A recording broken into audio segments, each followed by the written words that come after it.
What if the history we know is only half the story? What if the earth still hides secrets too strange, too fragile, too impossible to fit into books? Tonight, we'll wander through lost worlds, golden masks, ancient towers, bone flutes, and mysteries hidden in plain sight. These are fragments of human history that whisper across time, waiting for eyes that dare to see. Before we begin, tell me, where are you watching from, and what time is it there? And if you're ready to explore the untold, make sure to subscribe so you won't miss what comes next. The glass-boned skeleton of Denmark. Imagine walking through the quiet halls of a museum in Northern Europe. The air is hushed, the lights soft, and the glass cases shimmer faintly as you pass. Most of the objects are familiar: pottery shards, fragments of bronze tools, stone axes chipped with care. But then you stop. Something catches your eye. Inside a case, beneath a gentle glow of light, lies a skeleton. At first glance it seems ordinary, an ancient body, bones preserved over time. But then you notice it. The bones don't look like bone. They glimmer, they shine, they almost look like glass. This is the mystery of Denmark's glass-bone skeleton.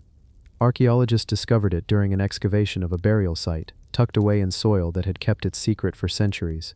The body was laid carefully, as though respected in death, and yet what they found inside the grave left more questions than answers. The bones had taken on a strange translucence, shimmering faintly like crystal when light struck them.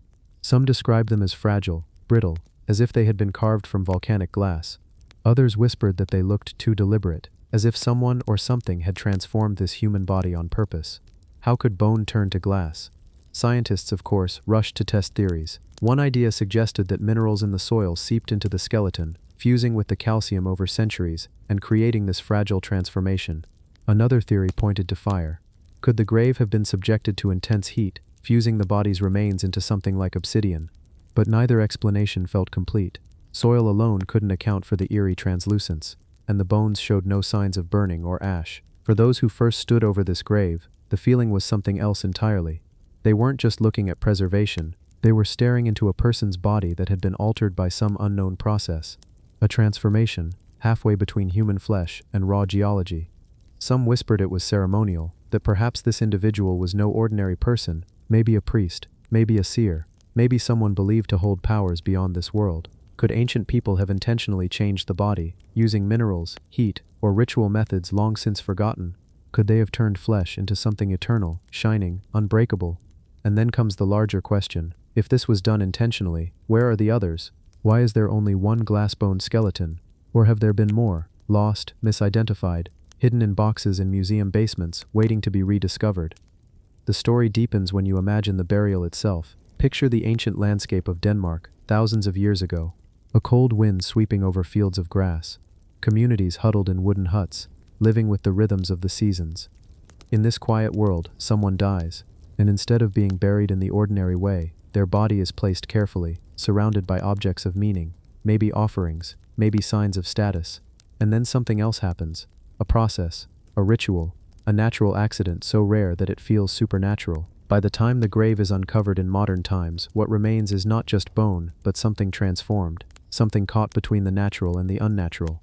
Standing in front of that skeleton, you would wonder, who was this person? Were they revered, feared? Did their community see them as touched by the gods? Did they hope that in death their body would remain unbroken, eternal, shining with the light of another world? Even scientists admit the glass-like quality is rare, almost impossible to replicate. Some researchers point out that bones buried in environments rich in silica might undergo a kind of replacement, where minerals slowly seep in, replacing organic material bit by bit. But here's the thing, this isn't common. You don't find entire skeletons glimmering like crystal. You might find small fragments, flecks, odd discolorations, but a full skeleton? That is something else. So the skeleton sits there, in a museum case, in Denmark, catching the light. People pass by. Some barely notice, glancing at the bones as just another exhibit. But those who pause, those who look closely, often feel a chill. Not fear exactly, but wonder. Because in those bones, you are looking at the boundary between human and stone, between the fragile body we all share, and something far older, far stranger, that refuses to decay. Was this a person chosen for transformation, or just a rare accident of nature? Did the people of that ancient world know what had happened? Did they intend it? Or were they just as shocked as we are, burying their loved one and returning years later to find something almost inhuman resting beneath the soil? The truth is, we don't know, and maybe that's the most haunting part of all. This glass-boned skeleton is a whisper from a world that refuses to explain itself. It sits in silence, shimmering, daring us to guess, and so the mystery endures. The bronze cauldron of Gundestrup. In the late 19th century, deep in the peat bogs of northern Denmark, workers stumbled on something extraordinary. At first, it looked like scraps of metal, bent, broken, caked with mud. But as the pieces were pulled from the earth and cleaned, it became clear. This was no ordinary artifact. This was the Gundestrup cauldron, a massive, ornate vessel made of silver and bronze, decorated with scenes so strange and vivid they still defy explanation. Imagine standing before it now. It's huge, nearly a meter in diameter, heavy, imposing. Its panels are covered in intricate carvings, animals, warriors, gods, creatures that blur the line between human and beast. Some stand tall, antlers rising from their heads like branches. Others wield swords, spears, and shields. And in one striking panel, a giant figure lowers another into a great cauldron, as if life and death itself could be decided within its walls. But here's the thing. No one knows who made it. No one knows why it ended up buried in a bog, and no one can fully decode the stories carved into its surface. The first mystery is its style. The cauldron doesn't look Danish at all. Its metalwork points to influences far away. Thracian, Celtic, even touches that seem Eastern, almost Persian. Did it travel across Europe as loot, as tribute, as the spoils of war, or was it crafted by wandering artisans whose knowledge vanished with them? Then, the images. They're not random decoration, they're deliberate, carefully arranged. In one panel, an antlered god, sometimes identified with the Celtic figure Cernunnos, sits cross-legged, surrounded by wild animals, stags, wolves, bulls. He holds a serpent in one hand, a torque in the other, as if commanding the forces of nature itself. What story does this tell? Is it about a deity of the forest, a shamanic vision, a figure who bridges the human and animal worlds? Another panel shows a line of warriors marching, each carrying a shield, spears raised. They approach a giant figure who dips a smaller body into the cauldron itself. Is this a scene of rebirth, a ritual of sacrifice, or a vision of an afterlife where the dead are renewed? Archaeologists have debated this for decades, but the truth remains elusive. And then, why was it buried? The bogs of northern Europe have preserved countless offerings, weapons bent and cast aside, jewelry, even human bodies, the so-called bog people. Many believe the Gundestrup cauldron was placed there deliberately, as a sacrifice, perhaps to the gods, perhaps to ensure it would never fall into enemy hands.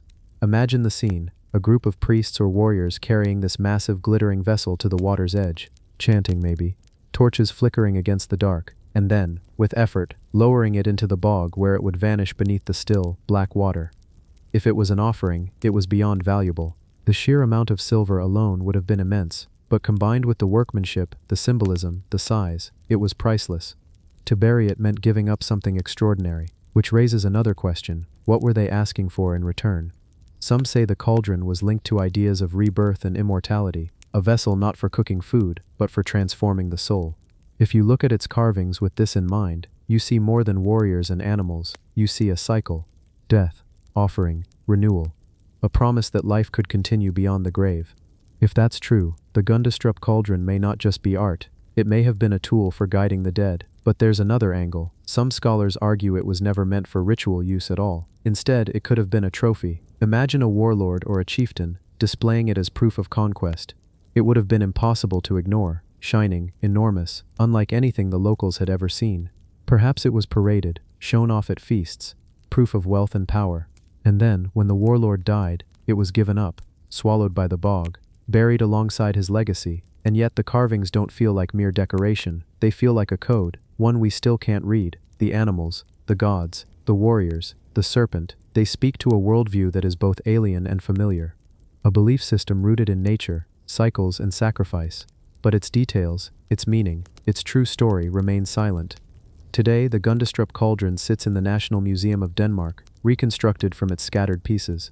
Visitors walk around it slowly, tracing the patterns with their eyes, trying to piece together its story. Some are drawn to the antlered figure, serene yet powerful. Others linger on the battle lines, the marching soldiers, the image of rebirth. Each person sees something different, because the cauldron refuses to tell just one story, and that's what makes it endure. It's not just a vessel, it's a mirror, a reflection of a world we no longer understand, but one that still calls to us. Was it a gift to the gods, a tool of resurrection, a warlord's treasure, or all three, tangled together in ways we may never fully grasp? What we do know is this: the people who created it poured their beliefs, their fears, their hopes, and their myths into its panels. And then, for reasons we can only guess, they consigned it to the earth, to rest, hidden, until chance uncovered it centuries later. And now it waits again, in silence, daring us to read its story, and daring us to admit that maybe, just maybe, some stories were never meant to be solved. The Sandal Prince of Nevada Stone. Out in the high desert of Nevada, where the land stretches wide and the sky seems impossibly big, there is a kind of silence that feels older than time. The wind whispers over stone, carrying with it grains of dust that have been eroded from cliffs and ridges for millions of years. The desert floor is harsh, cracked and scattered with the scars of ages past. To walk here is to walk across history itself, layer upon layer of earth and stone pressed together by time. And yet, among this silent geology, something appears that should not exist at all. Impressions in rock, shapes that look like the outline of human sandals, not vague shadows or half-formed marks, but impressions with surprising detail, edges of soles, the faint crossing of straps, even lines that resemble stitching. It is the kind of mark you might expect to see on a dusty trail today, left behind by someone walking to fetch water or crossing a path at sunset. But here, in the Nevada desert, these marks are not recent. They are not even ancient in the usual sense. They are pressed into stone that scientists say hardened millions of years before humans were ever supposed to exist. That is where the mystery begins. The story of the Sandal Prince first began to circulate in the early 20th century. Miners, surveyors, and ranchers working in the rugged landscapes of Nevada occasionally stumbled across impressions in stone that looked uncannily human. Some appeared to be bare footprints, while others looked like sandals, prints with the telltale outline of something crafted, something woven, something designed. Word spread, as it often did in those days, through small-town newspapers and whispered conversations. People talked about ancient beings, about impossibilities frozen in rock. To the untrained eye, they looked simple, just shapes in stone. But the more you looked, the stranger they became. One in particular, often referred to in accounts of Nevada's impossible footprints, seemed to show not only the flat impression of a sole but the faint marks of stitching across it. Tiny grooves, too regular to be chance, as though someone had once tied a sandal with straps, walked across wet earth, and left a mark that time itself refused to erase. Of course, the first reaction from scientists was doubt. How could such a thing exist? Human beings, according to all known timelines, had not even appeared when these rocks were formed. The layers of stone that held the prints dated back tens of millions of years. Back then, vast reptiles dominated the land. Early mammals scurried in shadows. There were no sandals, no humans, no tools of weaving or stitching. The very idea was impossible, and yet the prints persisted. People saw them, people photographed them, and once seen, they are difficult to forget. Some geologists suggested a natural cause. Perhaps erosion carved the impressions, maybe water pooled, minerals cracked, and over time, random patterns formed that happened to resemble the shape of a human shoe. After all, the human mind is good at finding patterns. We see faces in clouds, animals in rock formations, meaning in randomness. But the stitching marks, those were harder to dismiss. Natural cracks can wander and fracture. They rarely form neat parallel lines that look like woven fibers. Others argued that the prints were simply hoaxes, that someone at some point carved them deliberately into stone, hoping to fool others into believing they were ancient. Hoaxes, after all, were not uncommon in the 19th and early 20th centuries. Museums and private collectors paid handsomely for strange relics. Newspapers thrived on sensational headlines. A carved footprint could make a fortune in publicity. And yet, if they were hoaxes, why place them in such remote areas? Why craft them with such subtle detail? Then there were those who leaned into the mystery. They spoke of ooparts, or out-of-place artifacts, objects and traces that simply don't fit the accepted timeline of history. For them, the Sandal Prints of Nevada were proof that our story of humanity is incomplete, that perhaps civilizations had risen and fallen long before the ones we know, that humans, or human-like beings, may have walked this earth in ages we consider impossible. Some even linked the prints to legends, stories of ancient visitors, of forgotten peoples, of beings who lived before the flood. Myths echoed in cultures across the world. To them, the Sandal Prints were not just oddities. They were fragments of a lost chapter, evidence that the past is deeper and stranger than we dare to believe. Imagine standing there yourself, in the Nevada desert, the sun beating down, the air dry and sharp. You bend over a rock, brush away the dust, and there it is, the impression of a sandal. For a moment, the world feels unsteady. You know what your eyes are telling you, but you also know what history insists. The two don't match. You feel a tug between belief and doubt, between what should be and what might be. That feeling, that pull between the ordinary and the impossible, is what has kept the sandal prints alive in human imagination for over a century. Reports of them come and go. Sometimes new ones are said to be found. Sometimes they are dismissed as exaggerations. Photographs circulate, debated endlessly. Some see clear evidence of sandals, others see only vague shadows of erosion, and so the mystery lingers, not solved, not forgotten, but suspended in the space between. If the prints are natural, they are an extraordinary coincidence, marks in stone that mimic the details of human footwear with uncanny accuracy. If they are hoaxes, they are enduring ones, carved with skill and placed in ways that have fooled even experts. And if they are real, then they are something far greater. Proof, perhaps, that humans have existed far longer than we believe. Proof that civilization may not be a recent phenomenon, but part of a cycle stretching back further than we can imagine. The desert itself offers no answers. It simply holds the silence. The rocks lie under sun and wind, unchanged for centuries, keeping their secrets. Travelers pass by, some noticing, some not, and the prints wait, impressions of steps that no one can fully explain. As the years pass, the mystery grows quieter, but it never disappears. Like the wind over the Nevada plains, it lingers, carrying with it questions too vast to settle. Were these footprints of ancient humans? Were they tricks of stone and time, or were they something else entirely, something our history books have not yet dared to include? In the end, the sandal prints of Nevada stand as a reminder. The earth beneath our feet is older than we can truly grasp. And sometimes, in its silence, it leaves behind puzzles that resist every answer we try to give. The forgotten labyrinth of Hawara. The desert of Egypt is a place of riddles. Sand dunes roll endlessly, covering and uncovering secrets that have been buried for thousands of years. The winds shift, the sun blazes, and what lies beneath is hidden, waiting for curious hands to find it again. South of Cairo, near the oasis of Fayum, there is a place that once held one of the most astonishing structures the ancient world had ever seen, a place spoken of by Greek travelers with awe, yet one that has almost entirely vanished from the surface of the earth. The labyrinth of Hawara. To even speak the word labyrinth is to call to mind twisting corridors, endless passages, rooms within rooms where one could lose themselves forever. But what if I told you that such a labyrinth was not just a myth, that ancient writers, scholars, and even eyewitnesses described a real one, so vast, so complex that even the pyramids themselves were said to pale in comparison? The labyrinth of Hawara was no invention of poets. It was said to be built around 1800 BCE, during the reign of Pharaoh Amenemhet III of the 12th dynasty. He was a king remembered for ambition, for grand projects, and for carving his legacy into stone. His pyramid still stands nearby, now weathered and crumbled, but once proud and gleaming. Yet the pyramid was only one part of his vision. What lay next to it was something almost unimaginable.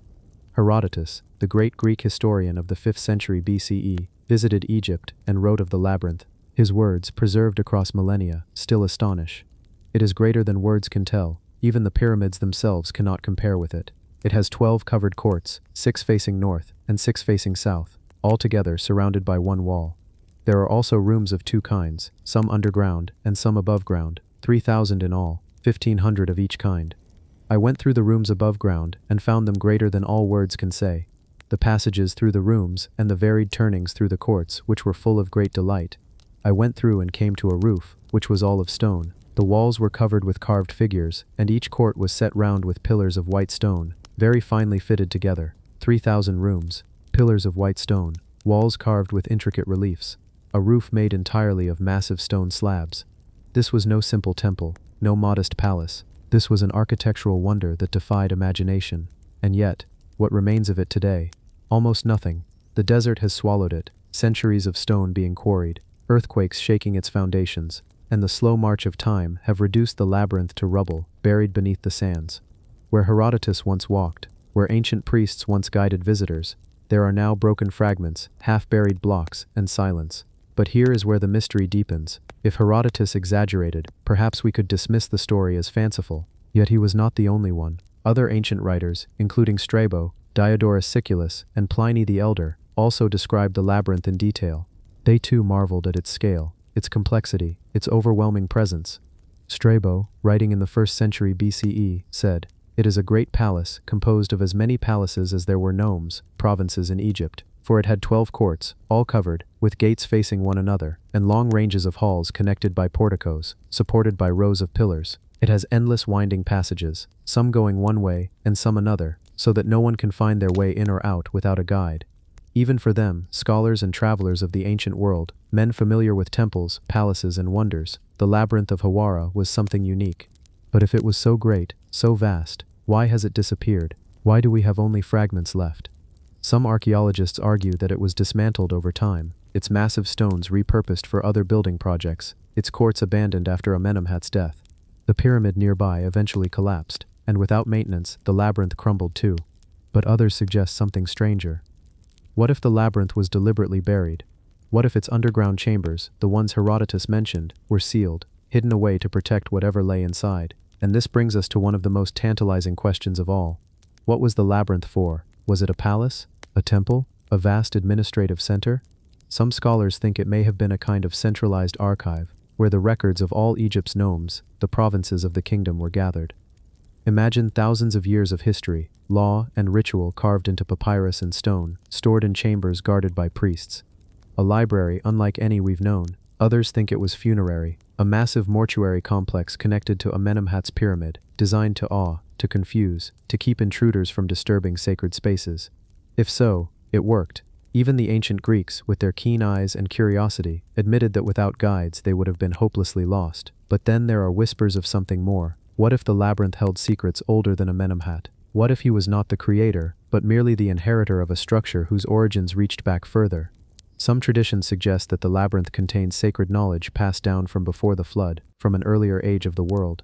Could the priests of Hawara have guarded texts, artifacts, or even maps that told of civilizations lost to time? Modern archaeology has tried to pierce the mystery. In the 19th century, the great archaeologist Flinders Petrie excavated at Hawara. He uncovered the ruins of Amenemhat's pyramid and surrounding structures. He found fragments of colossal statues, walls of limestone, hints of immense buildings now gone. But even Petrie admitted that the labyrinth itself, as described by the Greeks, was nowhere to be found on the surface. Perhaps its underground chambers still lay untouched, buried deeper than he could dig.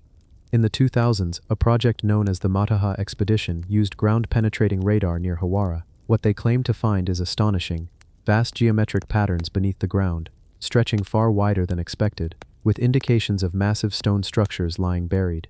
If their data is accurate, then under the sands of Hawara there may still be chambers, passages, perhaps even the remains of the labyrinth itself, hidden, silent, waiting.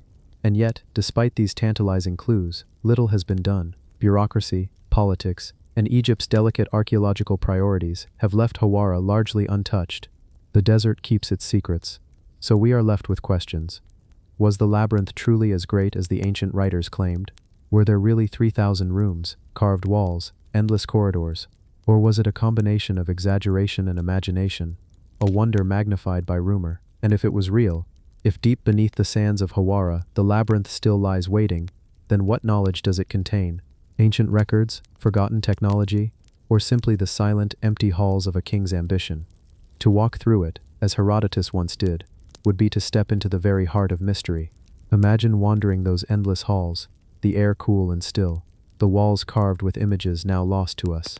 Imagine standing in one of 12 courts, light falling from stone ceilings, surrounded by towering pillars of gleaming limestone. Imagine taking a turn, left, then right, then left again, and realizing you are utterly lost, caught in a maze designed not only to confuse your body, but to overwhelm your mind. The labyrinth of Hawara may no longer stand above the sands, but in the realm of mystery, it still towers. It reminds us that even the most impressive monuments we see today, the pyramids, the temples, the statues, may only be fragments compared to what once was, and somewhere beneath the desert, perhaps, its walls still endure. Silent chambers holding memories of a world long gone, a labyrinth waiting, whispering, daring us to find it again. The Cave of 10,000 Buddhas. You ever hear about a place where the walls themselves feel alive, where you step inside and it feels like the air is thick with time? That's how people describe the Mogao Caves of Dunhuang, better known as the Cave of 10,000 Buddhas. Now, I want you to picture this: a desert, endless, the kind of desert where sand stings your face if the wind shifts, and in the middle of this emptiness, cliffs rise. Brown, dry, sunburnt cliffs. You'd think there's nothing there, just rock, just silence. But hidden in those cliffs, carved straight into them, are caves. Hundreds of caves, some small, some vast. And inside, color, figures, stories, entire worlds painted on walls.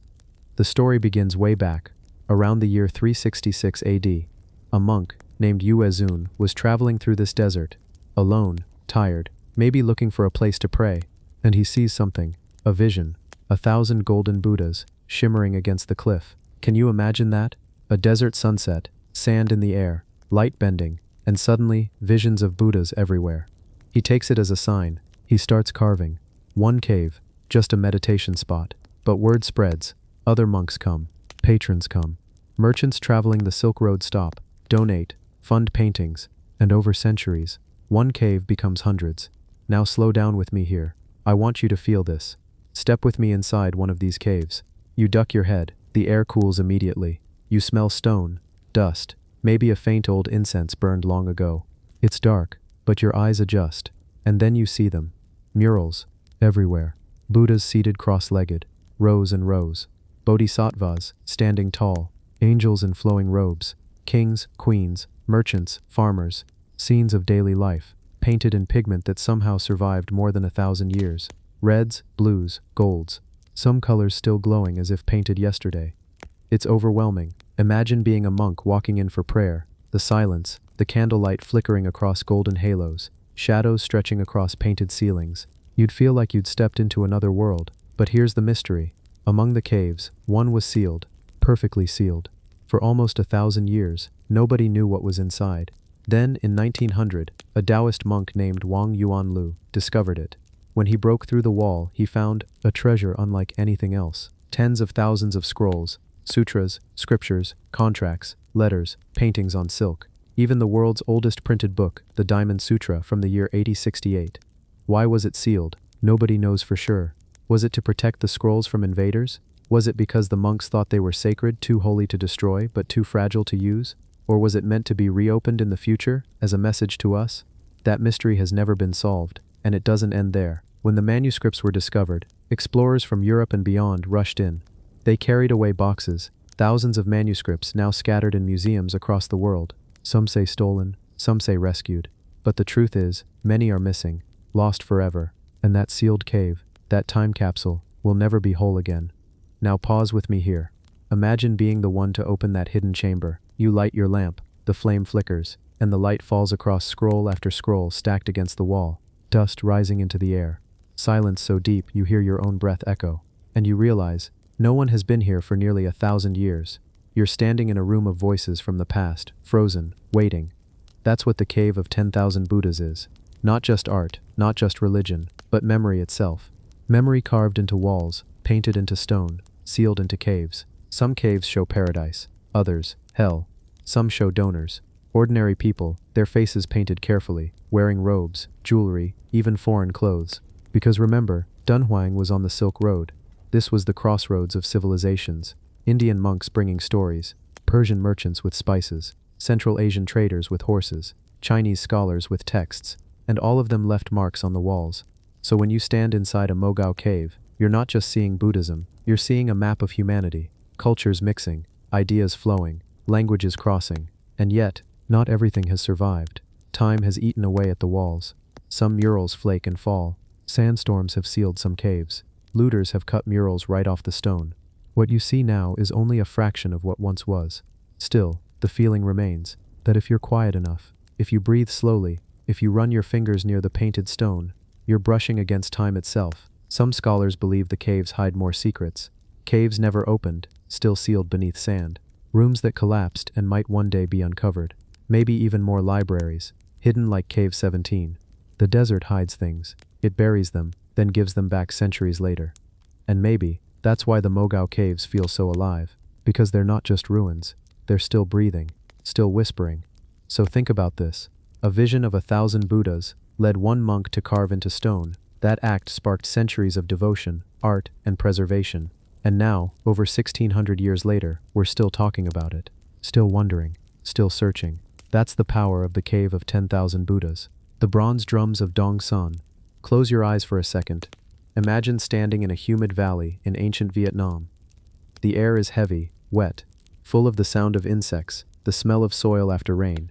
Now, imagine someone, 2,000, maybe even 3,000 years ago, dragging a massive object out into the open. A drum. But not like any drum you've ever seen. This one is bronze. Heavy, cast from molten metal in a single piece. Perfectly shaped, its surface is carved with symbols, warriors, boats, birds, stars. And when struck, it doesn't just make a sound, it sings. A low, deep, resonant tone that rolls across the jungle like thunder. These are the Dongsan drums. Now, here's the thing. No one really knows who first made them. Archaeologists tie them to the Dongsan culture, which thrived in northern Vietnam between 600 BC and 300 AD. But the truth is, the drums are scattered far beyond Vietnam, found in Indonesia, Thailand, even as far as Papua New Guinea. Some buried in graves, some hidden in rivers, some still being played by tribes even into the 20th century. So what were they? Instruments? Symbols of power? Gateways to the gods? Let's walk slowly through this. First, think about the craftsmanship. A bronze drum isn't easy to make. You need to melt copper and tin at extreme heat, pour it into molds, control the flow so it doesn't crack. The Dongsan people managed this more than 2,000 years ago, with no modern tools. Not only that, the surface designs are incredibly detailed. Tiny stick-figure warriors with feathers on their heads, rows of dancers, long boats with paddlers, frogs perched on the rims, and always, at the center of the drumhead, a star, a sunburst, sometimes 8 rays, sometimes 12. Was this a calendar, a symbol of the cosmos, a marker of time? And here's where it gets strange. These drums weren't just decoration. When struck, their sound could carry far. Imagine a whole valley filled with people, and the deep boom of a bronze drum echoing off the hills. You'd hear it for miles. Some say they were used in war, their sound calling warriors to gather. Others say they were used in rituals, rain-making, fertility, offerings to spirits. Now, slow down with me. Picture this. A gathering of villagers, the air thick with smoke from torches, women wearing feathered headdresses, men painted in ash, and at the center, a priest strikes the drum. Boom, the ground shakes. The sound vibrates through your chest. Everyone freezes. It's not just a sound, it's a command. It's the voice of the ancestors, the gods, the earth itself. That's how powerful these drums were. But here's the mystery. Why are they found so far apart? Vietnam, Indonesia, even small Pacific islands. These things are heavy, some weigh more than 200 kilograms. How were they transported?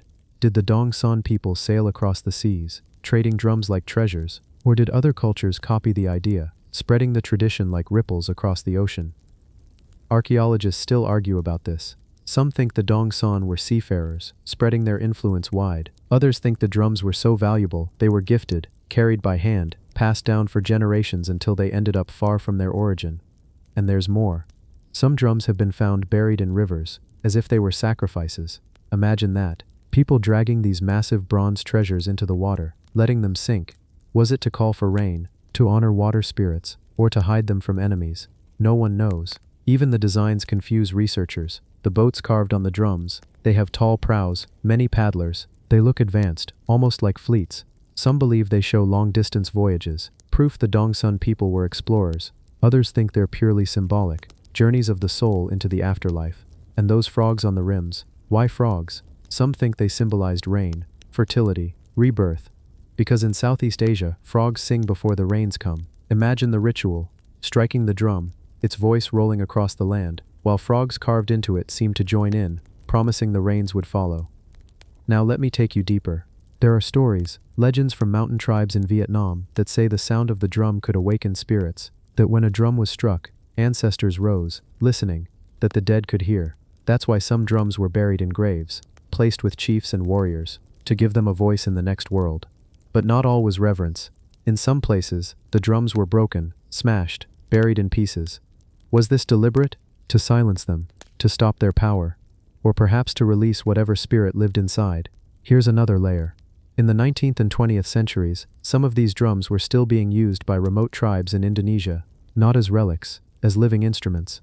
They were struck during ceremonies, sometimes even during headhunting rituals. That means these drums carried meaning not just for the Dongsan, but for cultures centuries later, far away. Their power lasted thousands of years. And yet, modern archaeologists still debate the basics. Were they calendars, musical instruments, ritual objects, status symbols? Truth is, they were probably all of these at once. In ancient cultures, there's no separation between music, religion, and power. The drum was the heart, the pulse, the voice of the people and the gods. Now, imagine this. You're standing in a museum, glass case. Inside, a Dongsan drum, silent, cold, just an object. But close your eyes, block out the lights, the tourists, the quiet hum of air conditioning, and instead, hear the jungle, the chanting, the beating of the drum rolling like thunder. Imagine what it felt like 2,500 years ago when that bronze voice shook the earth. That's the mystery, that's the beauty. These drums aren't just artifacts, they're echoes, echoes of a world we'll never fully know.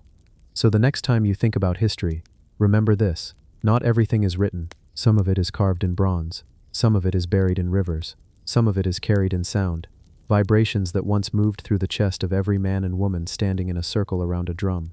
And somewhere, beneath the earth, maybe there are more, waiting, silent, until someone finds them, and the voice of the Dongsan drums is heard again. The honey-preserved bodies of Georgia. There are stories in history that make you stop and wonder. Stories that feel almost unreal, yet are stubbornly real. This is one of them. Deep in the forests and mountains of Georgia, not the U.S. state but the country where the Caucasus rise like jagged teeth, archaeologists and explorers stumbled upon a secret preserved for centuries. Not in ice, not in sand, not in tombs, but in honey. Yes, honey. Thick, golden, viscous, a natural preservative that could protect a body from decay in ways nothing else could. These honey-preserved bodies are not myths. They are mummies, intentionally placed in jars filled with honey, a practice that seems almost magical, almost impossible. The idea is simple, but the result is astonishing. People who lived centuries ago, their skin, their hair, their very faces preserved with clarity that rivals modern embalming. The story begins in small villages, where locals spoke in hushed tones of ancestors buried in jars, sealed with honey, tucked away in dark cellars or cave-like storage rooms. At first, these were just legends, but then, archaeologists arrived, and they found them. Imagine opening a jar and finding a human form inside, centuries old, yet unmistakably human, the skin browned but intact, hair preserved, facial features still recognizable, the body seemingly suspended between life and death, held in amber-like sweetness. These weren't ordinary people. Many were nobility, priests or warriors, individuals of significance in their communities. The honey was more than a preservative. It was a ritual. It symbolized purity, endurance, a bridge between life and death. By immersing the dead in honey, the living honored them, protected them, and perhaps tried to speak to eternity itself. Archaeologists still debate the exact origins of this practice. Why honey? Some suggest it was practical, an antiseptic, a shield against decay in humid regions. Others see symbolism, sweetness, as an offering, a medium for immortality, a way to make death gentle and lasting.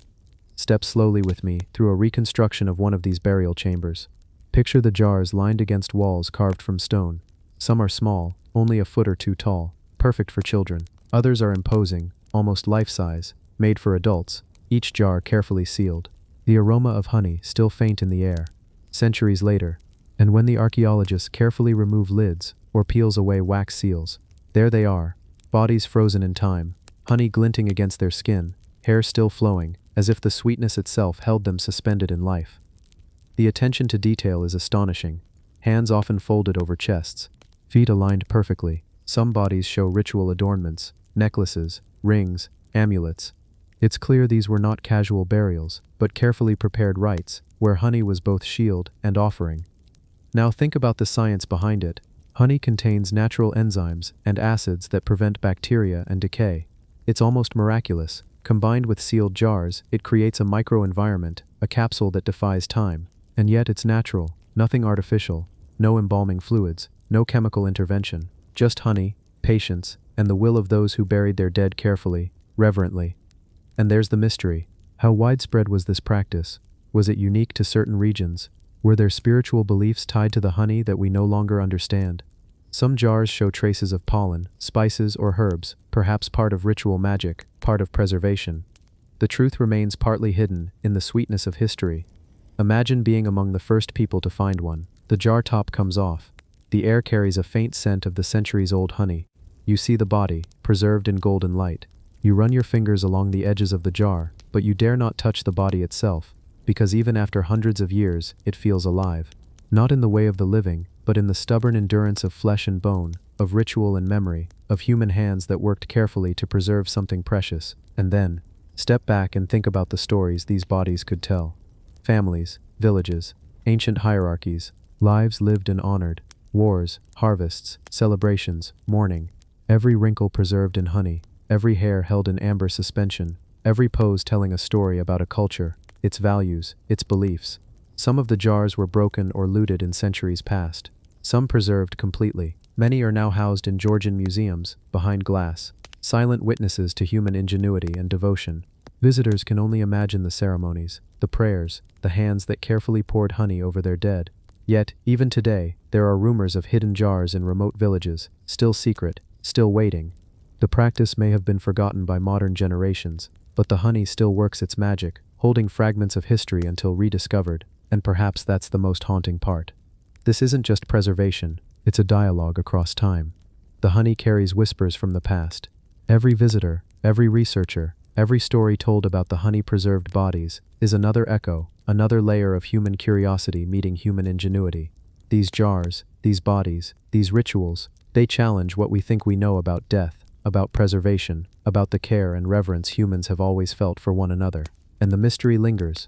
What other jars lie hidden? What other bodies preserved in sweetness await discovery? In forests, mountains, and secret cellars of Georgia, the bronze drums sang across valleys.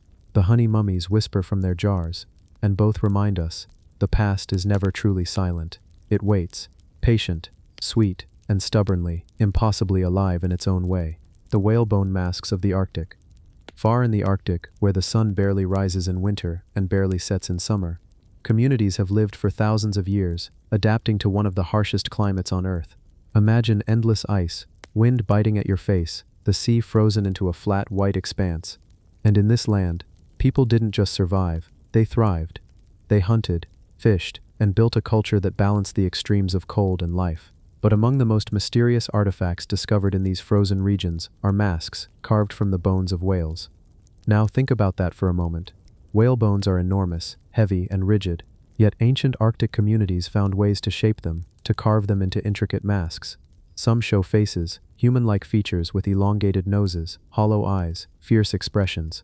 Others show animals, seals, polar bears, foxes, or hybrids of human and beast. And sometimes the masks are adorned with pigments, carved patterns, and even sinew to attach them to the face. The purpose of these masks is still debated. Archaeologists suggest rituals, shamanistic ceremonies, rites of passage, spiritual connection with animals, but the exact meaning is elusive. The masks are silent, frozen witnesses to a world we can barely imagine. Picture this, an Arctic village, thousands of years ago. Snow stretches for miles, and the sky is a pale blue-gray. A group gathers around a fire inside a semi-subterranean hut, carved into snow and earth. Smoke curls through the roof. A shaman wears a mask of whalebone, its eyes hollow, its mouth fierce. Perhaps he dances, moving like the animals whose spirits he channels. Perhaps he calls on the whales, the seals, the spirits of the ice, for protection, for guidance. Now imagine holding one of these masks today. It is heavy, cold to the touch, yet carefully worked. The hollowed eyes seem to look back, as if they remember the ceremonies, the hunters, the ice. You can trace the carvings and see how precise they are, how deliberate each stroke was. These were not mere toys or simple decorations, they were tools, vessels, and symbols. The mystery grows when you consider the scarcity. Only a few of these masks survive. Many were lost to time, consumed by the elements, or hidden by their owners. Others were collected and brought to museums far from the Arctic, where they sit silently behind glass, while their original stories remain almost entirely unknown. Researchers have tried to piece together their meaning. Some suggest the masks allowed the wearer to communicate with animals, to enter the mind of a whale, to predict the movements of seals, to call on spirits for a bountiful hunt. Others propose they were connected to rites of passage, marking the transition from youth to adulthood, or serving as protection in a dangerous world. And the process of making them, imagine it. Carving a mask from whalebone is not easy. You need patience, skill, and knowledge passed down through generations. One wrong stroke could ruin the piece. The tools were simple, flint, bone, stone, yet the results are intricate and expressive. Every line, every curve, every hollowed socket shows not just craftsmanship, but understanding of form and spirit. Some masks show wear, cracks repaired, edges smoothed, surfaces polished by hands long gone. Others show damage, perhaps from use in harsh weather, or as part of ritual destruction when their power was spent. Each mark is a story. Each imperfection tells us the mask was lived with, breathed with, danced with. Even today there are stories in Inuit communities of masks with powers. Tales of shamanic spirits, of masks that could transform the wearer into an animal if the ritual was performed correctly. Some elders speak of masks used in healing, in storytelling, in guiding the community through difficult seasons. And yet, despite all the study, many questions remain. Why these shapes? Why these materials? Were masks passed down as family heirlooms, or made anew for each ceremony? How many have been lost to ice, sea, or human hands over the centuries? Imagine standing in a museum today, in front of one of these masks. Glass separates you from it. Climate-controlled air preserves it. Yet you can almost feel the Arctic wind, the snow underfoot, the distant sound of whales beneath ice. You can imagine the shaman inside a hut, mask on face, chanting, moving, invoking the spirits that guide life and survival in an unforgiving land. The whalebone masks are more than artifacts, they are echoes. They are the voices of a people, their beliefs, their relationship with nature, their courage and resilience. They are silent, yet profound. They are heavy with history, with mystery, with wonder. And perhaps the greatest mystery is this: the Arctic is still full of secrets.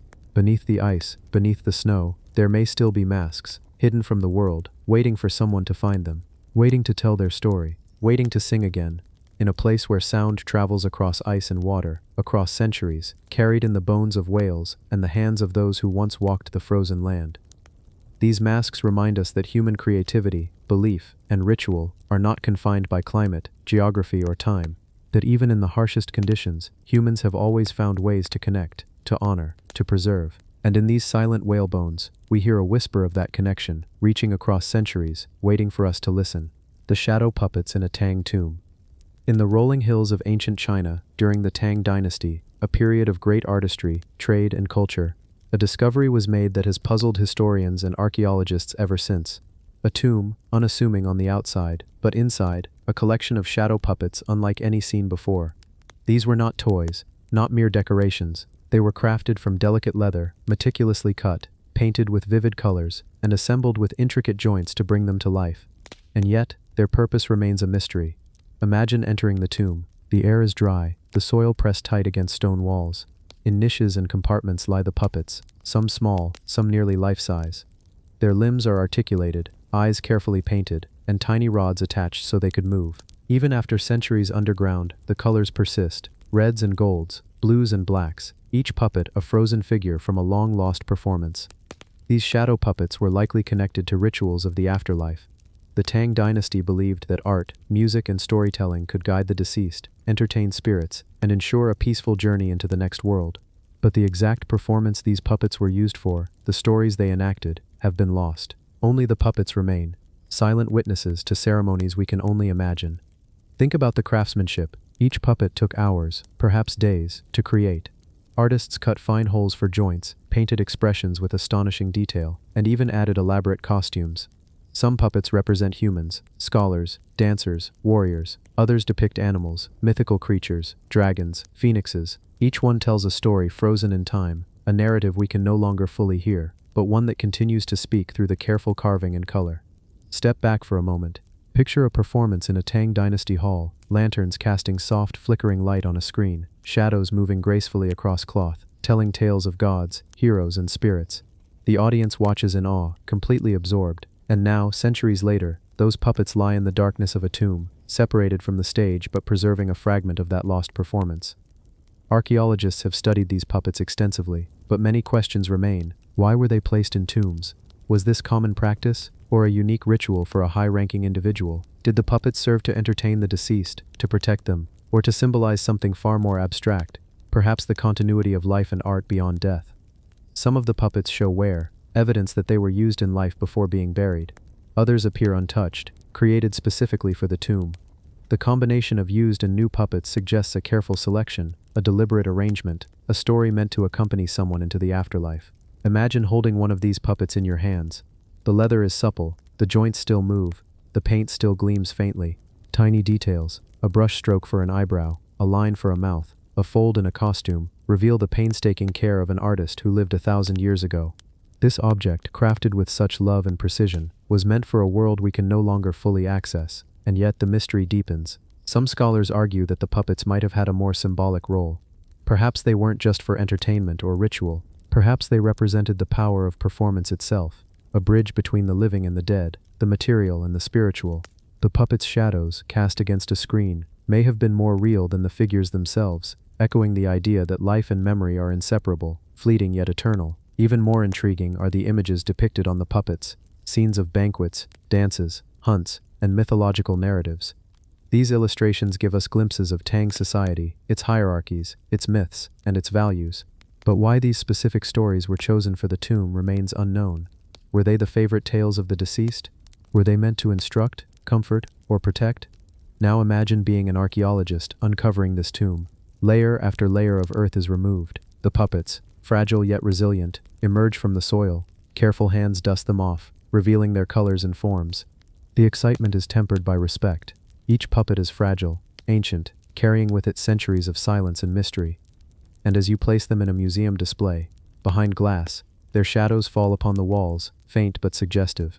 For a brief moment, you can almost see them move again, performing the dances and dramas they were made for. And yet, the performance is incomplete. The voices, the music, the audience, all lost to time. The Tang Dynasty shadow puppets are a reminder of human creativity, devotion, and belief. They speak of a culture that valued storytelling, performance, and the afterlife, and yet they leave us with tantalizing questions. What did the full performance look like? What stories did the deceased witness in their final moments? Why were some puppets used, others created for burial? These masks, these puppets, these tiny intricate pieces of leather and paint, are more than artifacts. They are echoes, echoes of a civilization, whispers from a distant past, shadows of a time when art was not just entertainment, but a sacred bridge between worlds.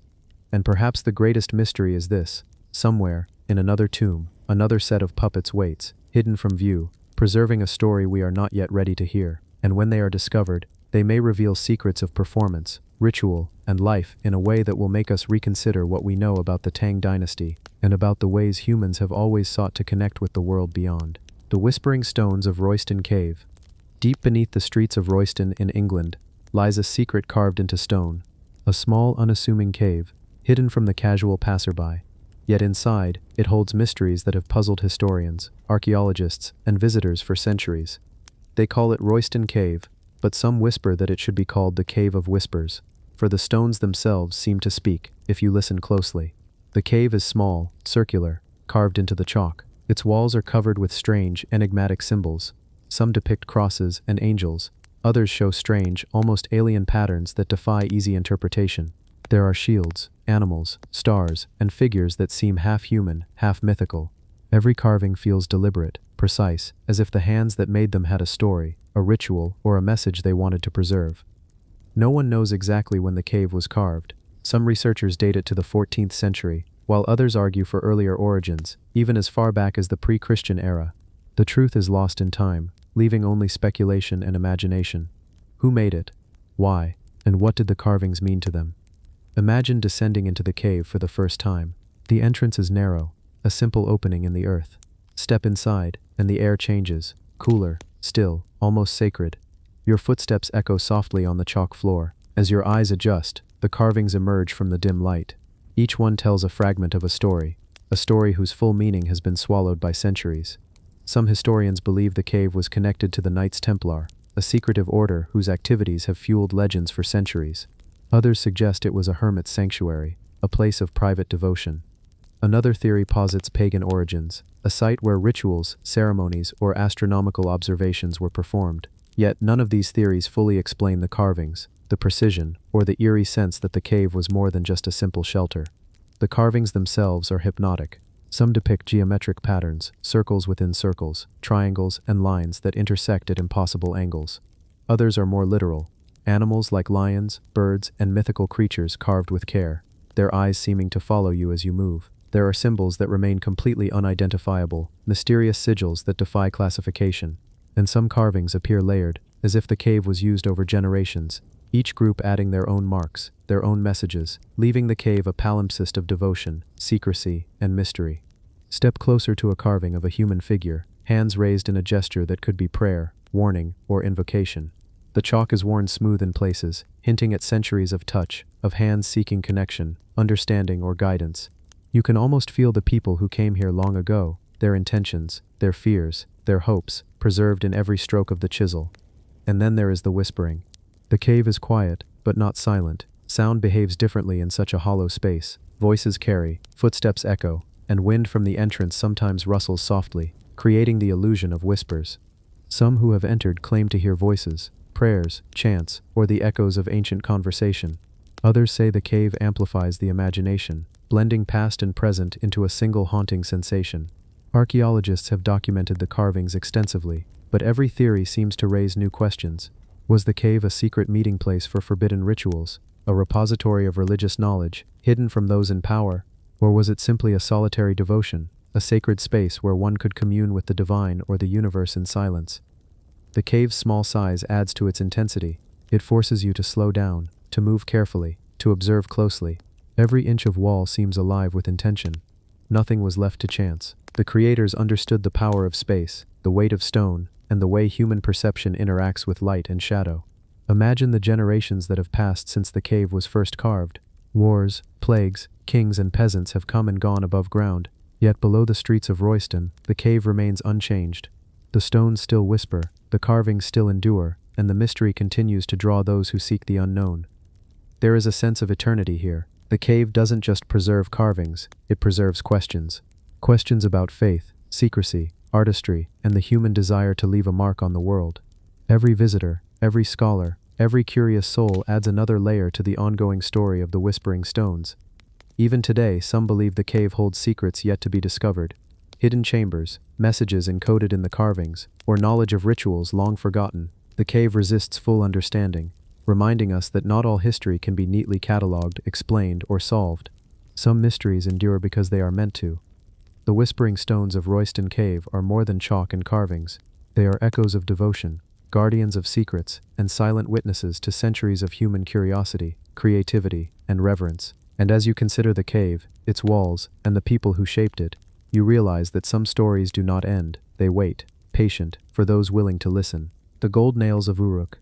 In the ancient city of Uruk, one of the earliest urban centers of human civilization, a discovery was made that continues to baffle archaeologists and historians alike. Nestled within the ruins of temples, hidden among crumbled walls and shattered altars, were objects both simple and extraordinary. Nails, not ordinary nails, but nails made of gold. At first glance, the idea seems almost absurd. Nails, typically functional and mundane, transformed into objects of precious metal. Yet these were no mere decorative trinkets. They were ceremonial. They were symbolic. They were a bridge between the physical and the spiritual. Uruk was a city of innovation, myth, and devotion. Its temples were centers of power, worship, and social hierarchy. And within these sacred walls, the gold nails were placed, often driven into wooden structures, altars, or doors. Some bore inscriptions, cuneiform symbols, etched carefully, telling names of kings, dedications to deities, or perhaps prayers we cannot fully translate. The purpose of these nails remains a matter of debate. Were they votive offerings, a way for rulers to show devotion to the gods? Were they protective talismans, meant to anchor divine power into the very foundations of the temple? Or were they markers of wealth and status, objects designed to impress and intimidate both the faithful and visitors? Imagine the scene as they were first placed. Artisans working meticulously under the sun, hammering golden nails into sacred wood. Priests chanting, offering incense and prayers, the glint of gold catching the light, reflecting not just wealth but intention. Each nail a statement, a connection between the human and the divine, between permanence and devotion. Archaeologists who uncover these nails are often struck by their simplicity and elegance. They are small, yes, but heavy with meaning. Some are hammered into reused timbers, suggesting a ritual of renewal, perhaps replacing old nails to restore sanctity. Others are buried alongside offerings of pottery, tools, and other precious items, creating a layered story of devotion and ceremonial practice. And then there is the question of scale. How many nails were used? Were they scattered throughout the temple complex, or concentrated in specific chambers? Some researchers believe entire sanctuaries were studded with them, their golden points glinting like stars in the dim interior. Others think they marked only the most sacred points, focal centers of worship where human and divine intersected most profoundly. Holding one of these nails in your hand is humbling. They are small, yet they carry centuries of human intent. The edges worn slightly, the gold dulled in places by age, yet the inscriptions remain. Each symbol speaks across millennia, a silent conversation between the past and present, a whisper of devotion that survived time, conquest, and decay. The discovery of these nails also raises deeper questions. Why have so few survived intact?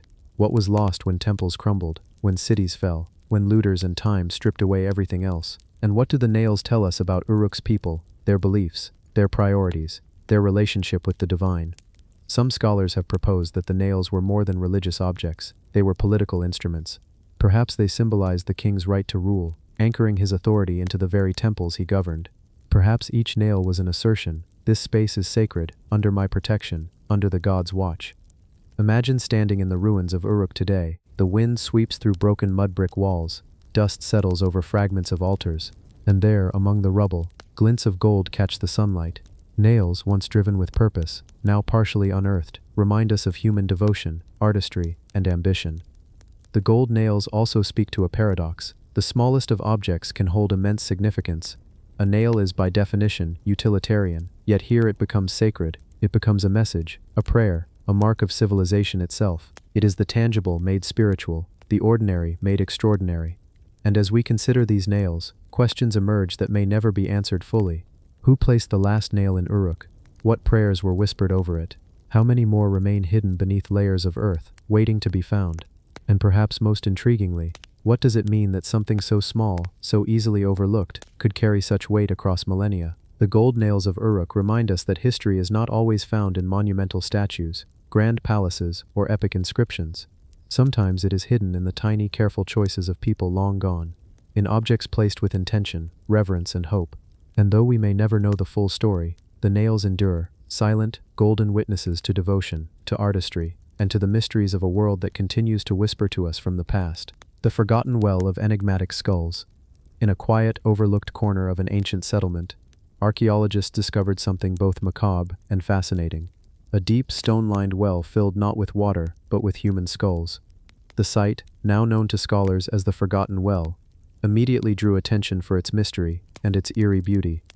These were not ordinary burials. The skulls were carefully arranged, some stacked, some placed side by side. They appeared to span generations, representing men, women, and perhaps even children. Many bore marks, holes drilled, traces of pigment, or unusual shaping. It was clear that whoever created this well did so with purpose, with ritual, with intent. The origin and meaning of this well remain unknown. Was it a ceremonial site, a form of ancestor veneration, or was it a display of power, a warning to enemies, or part of a forgotten rite of passage? Scholars have debated endlessly, but the truth eludes us. Every layer of skulls raises more questions than answers, and every mark carved into bone hints at practices we may never fully comprehend. Imagine standing at the edge of the well, peering down into the darkness. The skulls seem to stare back, hollow eyes catching fragments of sunlight filtering through cracks above. The air is heavy with history and silence. Each skull carries a story, a life lived, a death witnessed, a ritual remembered, and yet the full narrative is lost, obscured by time, culture, and mystery. The well itself is ancient, constructed from stone blocks, carefully aligned to form a circular shaft descending into the earth. Its engineering is remarkable, suggesting knowledge of masonry and stability, ensuring the structure endured for centuries, and within it the skulls, some showing signs of careful modification, others untouched, create a haunting mosaic of humanity, frozen in time. Some researchers believe the well may have been connected to rites of the dead, intended to honor ancestors or connect the living to the spirit world. Others argue it was an offering site, a place where skulls were collected to appease gods, spirits, or natural forces. Yet no inscriptions, no written records, leave these interpretations speculative, relying solely on the arrangement, the marks, and the context of the surrounding settlement. Examine the skulls closely, and details emerge. Some are polished smooth, possibly through ritual handling or repeated contact. Others bear carved symbols or drilled holes, perhaps for mounting on poles or wearing as ritual ornaments. Certain skulls show signs of fire exposure, hinting at ceremonies involving smoke, flame, or purification. Each mark, each alteration is a clue, yet none provide a complete explanation. The depth of the well suggests intentionality. It was not a casual burial pit. To lower skulls into the shaft would have required effort, planning, and likely cooperation. Perhaps it was a communal project, a labor of devotion, or an act dictated by religious or societal hierarchy. Whatever the reason, the sheer volume of skulls and the care with which they were placed speaks to human ingenuity and ritualistic practice. Historians have also noted patterns in the placement. Certain skulls appear oriented in specific directions, some facing inward, others outward. It is as if the creators were encoding a message, a spatial arrangement that communicated meaning to those who understood it. Yet that language has been lost. What we see is the pattern, but not the purpose. The forgotten well challenges our perception of death and memory. In many ancient cultures, skulls symbolized wisdom, continuity, or protection. To place them in a well may have been a way of concentrating spiritual energy, or perhaps a method to literally and symbolically hold the past beneath the settlement. It is a reminder that human creativity often intertwines with mortality, belief, and the unknown. Standing at the site today, one cannot help but feel the weight of history. Each skull represents an individual life, yet collectively they form a narrative larger than any single person. The well is both monument and mystery, a space where the living and the dead intersect, where cultural practices are preserved, yet never fully explained. Archaeologists continue to study the site, using modern technology, 3D scanning, chemical analysis, and digital modeling to uncover subtle details invisible to the naked eye. Every tiny scratch, discoloration, and alignment is recorded, forming hypotheses about chronology, ritual, and societal significance. And still, many questions remain. The forgotten well of enigmatic skulls is a window into a culture that embraced complexity in life, death, and memory. It is a place where science, imagination, and mystery converge. Each skull silently bears witness to stories we may never hear, rituals we may never understand, and the enduring human desire to honor, remember, and connect with those who came before. This well reminds us of the fragility of history, the partial nature of knowledge, and the richness that lies hidden beneath the surface of the world we think we know. Some mysteries are never solved, and perhaps they are more powerful for it, inviting each of us to imagine, reflect, and feel the presence of the past in ways that transcend simple explanation. The shell beads of Blombos Cave. Blombos Cave, perched along the rugged coastline of South Africa, holds one of the most intimate and mysterious glimpses into the lives of our distant ancestors. Thousands of years ago, people lived here, not in cities or grand structures, but in shelters formed by rock and sand, eking out a life that was both fragile and ingenious. And among the artifacts they left behind, the shell beads stand out, small, unassuming, yet profoundly revealing. These beads are not merely decorative, they are evidence of thought, of expression, of identity. Each one was painstakingly crafted from tiny shells, perforated to allow stringing, polished by hands that understood patience and precision. The holes are not random, they are deliberate, carefully drilled, reflecting a cognitive sophistication that forces us to reconsider what early humans were capable of. Picture someone, tens of thousands of years ago, sitting by a fire in the cave. The waves crash softly in the distance. They pick up a small shell, examine it, and imagine transforming it into something meaningful. Using stone tools, they pierce it carefully, smoothing the edges. One bead becomes two, then dozens, strung together in patterns that may have told stories, marked status, or signaled belonging to a group. The age of these beads is staggering, around 75,000 years old. This means they were created long before the pyramids of Egypt, long before written language, long before most traces of civilization we typically celebrate. Yet here they are, artifacts of aesthetic sense, of social intelligence, of creativity that reaches across millennia. Archaeologists studying the beads have found subtle variations in size, shape, and decoration. Some are naturally colored, others show traces of ochre, a pigment that adds red tones. These details hint at deliberate choices, suggesting that color and form mattered to the people who wore them. Perhaps they were symbols of identity, or markers for rituals, or simply adornments meant to communicate beauty and taste. The cave itself amplifies the significance of these beads.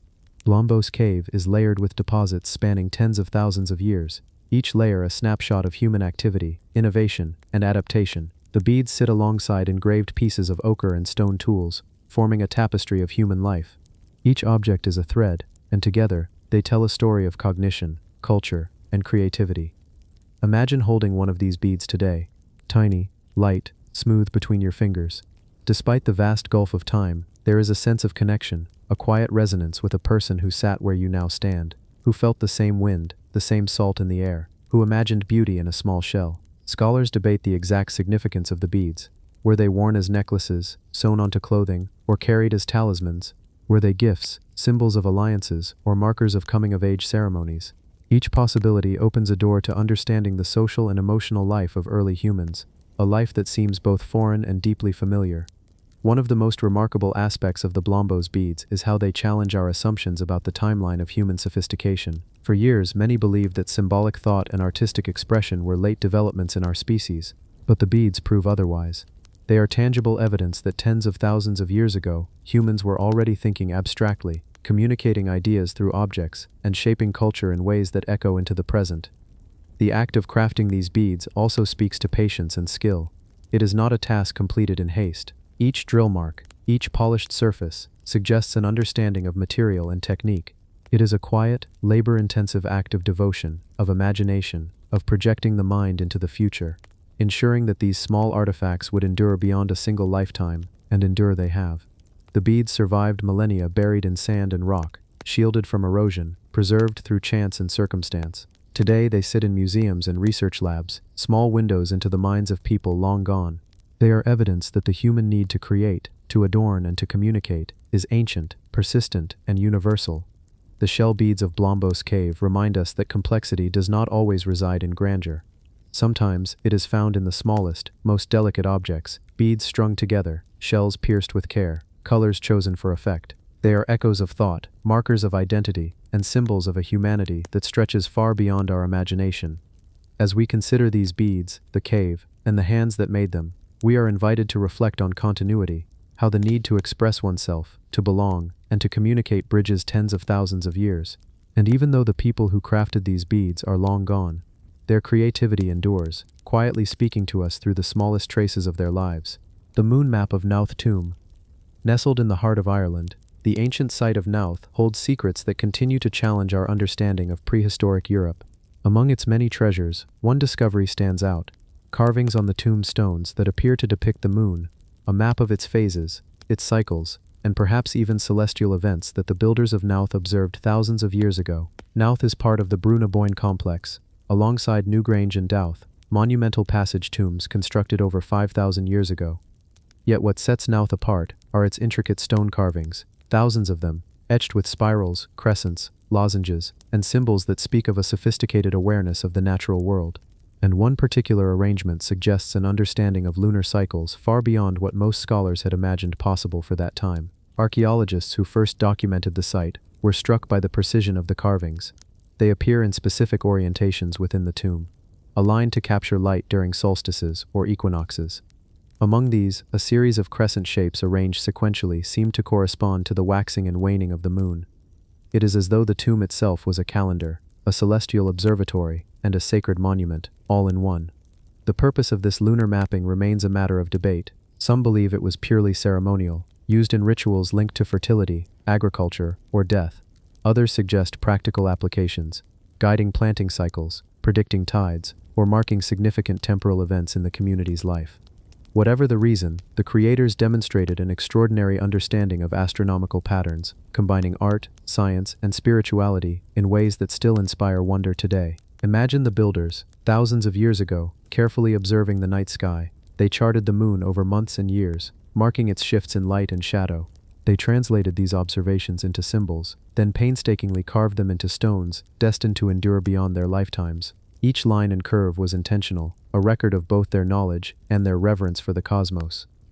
The moon map of Knowth challenges modern assumptions about prehistoric societies. For centuries, many scholars underestimated the cognitive and observational abilities of Neolithic people, imagining them as simple, subsistence-focused communities. Yet the precision, planning, and symbolism evident in Knowth's carvings suggest a culture that thought deeply about time, nature, and the cycles of life. The tomb itself adds layers of meaning. Walking through its passages, one feels the weight of ritual and purpose. The stone surfaces bear the marks of countless generations, touched by hands that understood both mortality and eternity. Carvings of the moon are interwoven with spirals, abstract forms, and other symbols, a visual language that communicates across millennia, whispering secrets to anyone willing to observe closely. Some carvings appear to encode more than lunar cycles. Astronomers and archaeologists have speculated that certain arrangements may correspond to eclipses, lunar standstills, or other rare celestial phenomena. If true, this demonstrates that the builders of Knowth were not merely passive observers of nature, but active recorders of it, combining empirical observation with symbolic and spiritual expression. The precision is remarkable. Crescent shapes are evenly spaced, etched deeply into stone, and oriented with reference to light entering the tomb during specific times of the year.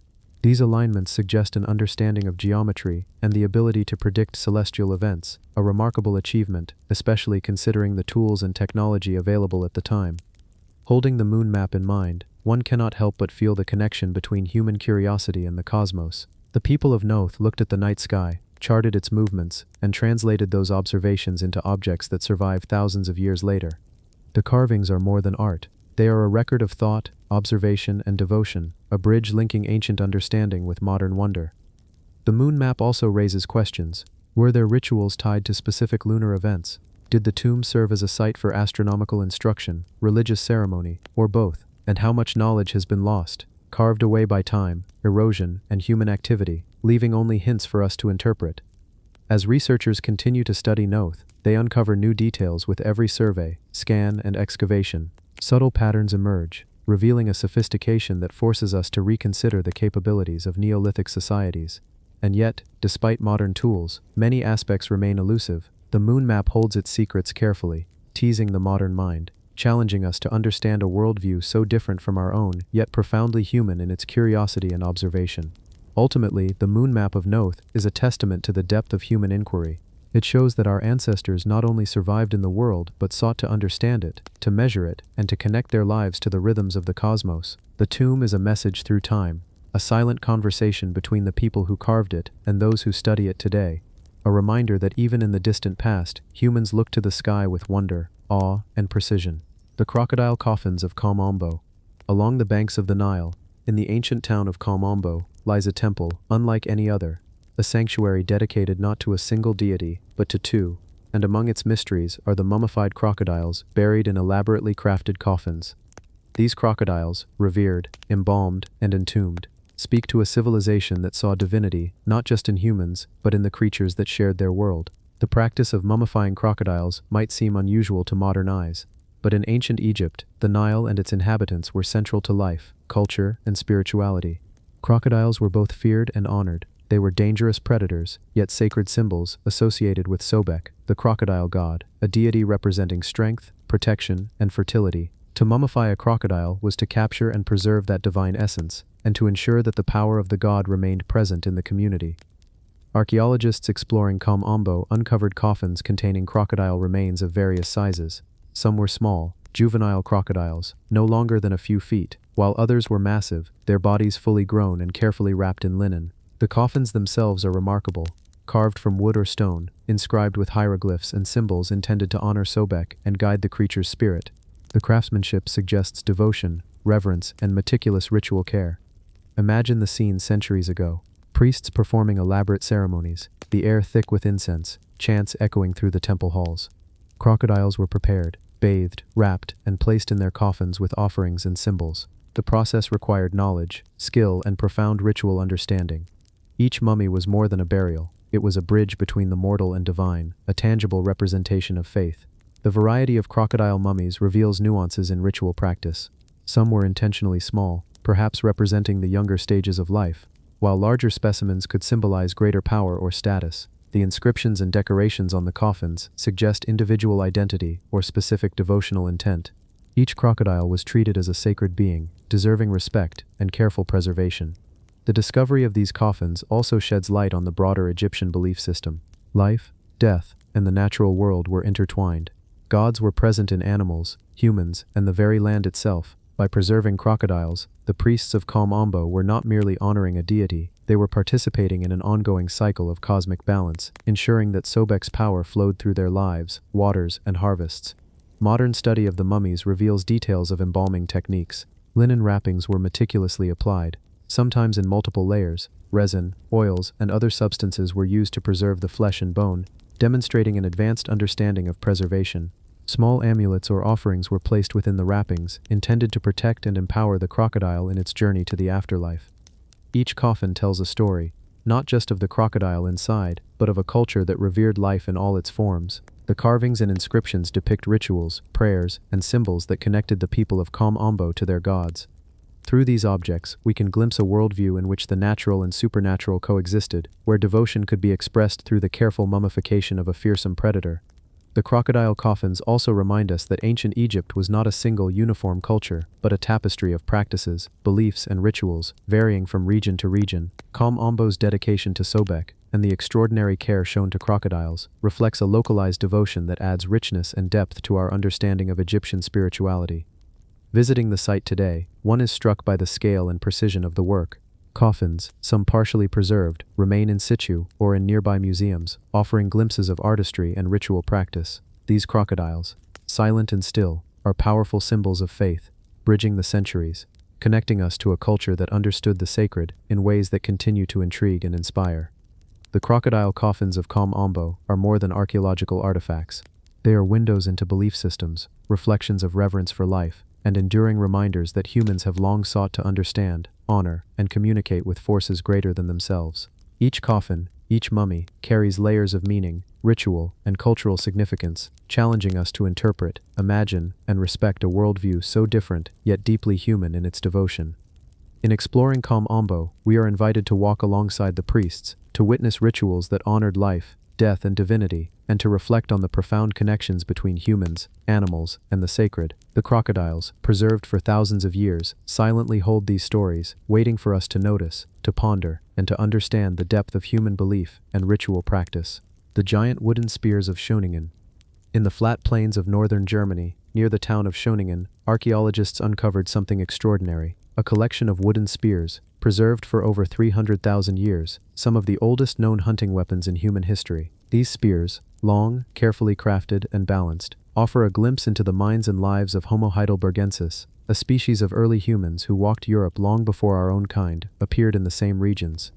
The discovery was first made in the 1990s, during excavations of a former lakebed. Buried in layers of peat and sediment were the spears, alongside the remains of horses, birds, and other prey. Their placement suggested organized hunting strategies, coordinated efforts, and an understanding of both animal behavior and the mechanics of weaponry.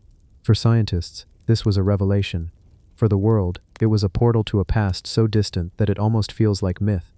Each spear is a masterpiece of practicality. Made from carefully selected spruce, ash, or pine, they are shaped to fit comfortably in the hand, tapered at one end, sometimes sharpened, and often designed for throwing with precision. Some measure over 2 meters in length. Tools that required foresight, craftsmanship, and knowledge of materials. These were not mere sticks, they were extensions of the hunter, carefully engineered for survival. Imagine the lives of those early humans. They moved across the landscape in small groups, tracking herds, learning the patterns of prey, and communicating strategies without words as we understand them today. The spears were instruments of survival, yes, but also of ingenuity. They reflect problem-solving, planning, and the ability to envision outcomes, skills we often associate with modern humans, yet they were present here, hundreds of millennia ago. The hunting practices revealed at Schöningen also suggest remarkable cooperation. Multiple spears found together indicate group hunting tactics. Horses were likely driven into ambushes, coordinated by signals, sound, or movement. This was not opportunistic scavenging, it was sophisticated planning. Each spear, each movement, each action contributed to the success of the hunt and the survival of the group. The preservation of the spears is itself astonishing. Buried in wet, anaerobic sediment, they remained intact, protected from decay, allowing modern researchers to study them with extraordinary detail. Marks on the wood reveal shaping with stone tools, evidence of sharpening, and even repair, a record of repeated use and careful maintenance. These objects are not static, they tell a story of life, skill, and repeated interaction over time. Scholars often reflect on what the spears reveal about early human cognition. The design demonstrates planning depth, understanding balance, weight distribution, and aerodynamics. It shows the ability to project outcomes beyond immediate survival, a form of abstract thinking. The hunters of Schöningen were not only responding to the environment, they were shaping it, influencing the behavior of prey, and using intelligence to extend their physical capabilities. The site also raises questions about culture, social structure, and teaching. How were these skills passed on? Were young hunters instructed in the crafting and use of spears? Did rituals or traditions accompany hunting, perhaps for motivation, solidarity, or spiritual belief? The spears are physical evidence of behaviors, and behaviors are reflections of cognition, community, and culture. The giant wooden spears of Schöningen invite us to reconsider what it means to be human. They remind us that ingenuity, creativity, and cooperation are not recent developments, but ancient traits, embedded deep in our evolutionary history. These hunters, long extinct, connect us to a lineage of problem solvers, innovators, and observers of the natural world. Walking through the site today, one can almost imagine the sounds of the hunt, the thud of hooves on soft earth, the rustle of reeds, and the sharp thwack of spears finding their mark. Each spear is a bridge between past and present, between life and survival, between the ancient mind and our own capacity to wonder. The Schöningen spears are not merely archaeological artifacts, they are testimonies. They bear witness to a species that thought deeply, acted skillfully, and lived fully in a world that demanded both courage and intellect. They challenge us to reflect on continuity, on innovation, and on the shared heritage of human thought, stretching back hundreds of thousands of years. In every curve, every taper, every mark on the wood, there is story, intention, and presence. The giant wooden spears of Shoningen are monuments not in stone, but in living memory, tools that shaped life, survival, and the very essence of what it meant to be human. The reed boats of Tijuanaco. Along the high plains of Bolivia, near the mysterious archaeological site of Tijuanaco, ancient waters once rippled against the shores of Lake Titicaca. Among the many enigmas of this region, the reed boats of Tijuanaco hold a particularly captivating story. These vessels, built entirely from bundles of totora reeds, were more than mere transportation. They were vessels of ingenuity, ritual, and connection between people, water, and the cosmos. Tijuanaco, a site often overshadowed by larger civilizations like the Incas, was a thriving cultural hub long before their rise. Its people left behind enormous stone temples, precise carvings, and intricate ceremonial platforms. But the reed boats reveal another side of their ingenuity, a practical yet sophisticated understanding of materials, environment, and survival in a harsh high-altitude landscape. Constructed from bundles of buoyant reeds tied together with fibers, these boats were both light and sturdy. They could carry people, goods, and sacred objects across the lake, bridging communities separated by vast waters. Their design was simple yet effective, a testament to careful observation of nature and an intimate knowledge of local resources. The reed boats were not only functional, but often imbued with spiritual significance. Some scholars believe that boat building and navigation were intertwined with ceremonial practices. Boats were sometimes used in ritual processions on the lake, carrying offerings to deities or serving as floating stages for sacred events. In this sense, the reed boat becomes more than a tool, it becomes a sacred artifact, a moving extension of human devotion and cosmic order. Excavations and modern reconstructions of Tijuanaco boats provide insight into their construction techniques. Layers of reeds were carefully bundled, shaped, and tied to ensure stability. Sometimes extra bundles were added to increase buoyancy or accommodate additional weight. The craftsmanship reflects skill, patience, and a sophisticated understanding of the physics of water, buoyancy, and load distribution. Knowledge developed over generations of trial, observation, and experience. Imagine the lives of the people who built these boats. Families and communities working together, weaving reeds from the lakeshore, binding them into shape, and testing them on the water. Each boat represents hours of labor, collective knowledge, and the wisdom of ancestors passed down orally, through demonstration, and through practice. The reed boats also hint at the interconnectedness of Tijuanaco society. Trade, communication, and ritual movement across Lake Titicaca would have depended on these vessels. They enabled exchange of goods, ideas, and spiritual practices, linking settlements scattered across the high plains. In this sense, the boats were arteries of cultural life, sustaining not only physical survival, but also social and spiritual networks. Modern experimental archaeologists have built replicas of these reed boats to understand their performance. These reconstructions have shown that the boats are surprisingly seaworthy. They can float heavily laden, withstand waves, and be maneuvered with poles or paddles. This evidence confirms that ancient Tijuanaco peoples possessed practical engineering knowledge comparable to seafaring civilizations elsewhere, yet adapted to a unique high-altitude environment. Beyond their practical applications, reed boats carry symbolic resonance. Boats in many cultures are metaphors for journeys, across water, across life, and across the boundary between the earthly and the divine. In Tijuanaco, the reed boats likely served similar roles, facilitating not only physical movement, but also spiritual passage, connecting the community to the sacred waters of Lake Titicaca, believed to be the origin of life in Andean cosmology.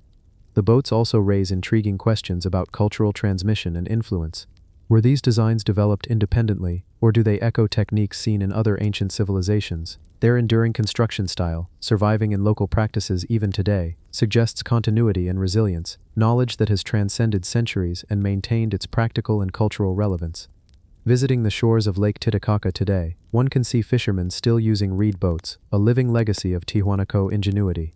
These modern vessels echo the shapes, techniques, and functionality of their ancient predecessors, creating a direct line of connection across time. In this way, the reed boats are not merely archaeological artifacts, they are living symbols of survival, adaptation, and the creative intelligence of humans in harmony with nature. The story of the reed boats is also a reminder of the ingenuity required to thrive in extreme environments. At high altitude, oxygen is thin, weather is unpredictable, and materials are scarce. Yet the people of Tijuanaco adapted, observed, and innovated, crafting tools that supported community life, ritual practice, and the continuity of knowledge. Each boat is a testament to resilience, intellect, and the profound relationship between humans and the natural world. Ultimately, the reed boats of Tijuanaco are more than just ancient vessels. They are bridges across water and time, connecting us to a people who observed, learned, and created with extraordinary skill. They speak of practicality and spirituality intertwined, of life sustained by ingenuity, and of traditions that echo across centuries. Through these humble yet remarkable boats, the ancient world whispers to us, inviting curiosity, reflection, and a deep appreciation for human creativity. The carved stone balls of Scotland. Scattered across the landscapes of prehistoric Scotland, from Orkney to Aberdeenshire, lie one of archaeology's most enduring enigmas, the carved stone balls. At first glance, they might seem simple, smooth, spherical stones, often no larger than a fist, intricately patterned with knobs, ridges, and spirals. Yet the more we study them, the less certain we become of their purpose, their meaning, or the hands that crafted them so meticulously thousands of years ago. These artifacts date back to the late Neolithic period, around 3000 to 2000 BCE, yet their function remains shrouded in mystery.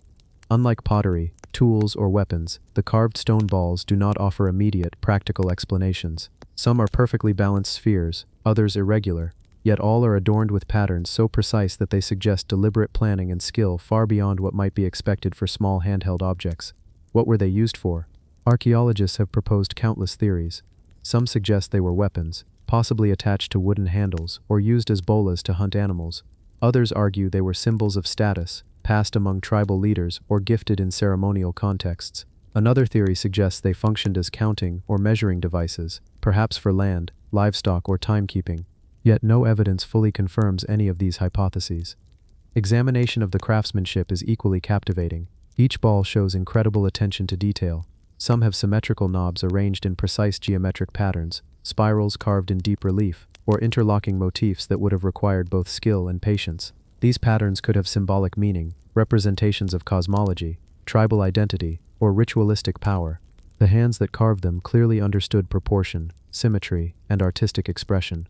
The distribution of carved stone balls is also intriguing. They appear primarily in northeastern Scotland, but occasionally show up in places far from their main cluster, suggesting movement, trade, or cultural influence. This widespread presence hints at the importance of these objects within Neolithic societies, even if the exact nature of that importance remains elusive. Imagine holding one of these spheres in your hand. The weight, the smoothness, the ridges beneath your fingers. They feel purposeful, deliberate, and almost alive. Some may have been carried constantly, others perhaps placed in ceremonial or sacred locations. Their presence across settlements and burial sites indicates a significance beyond mere decoration.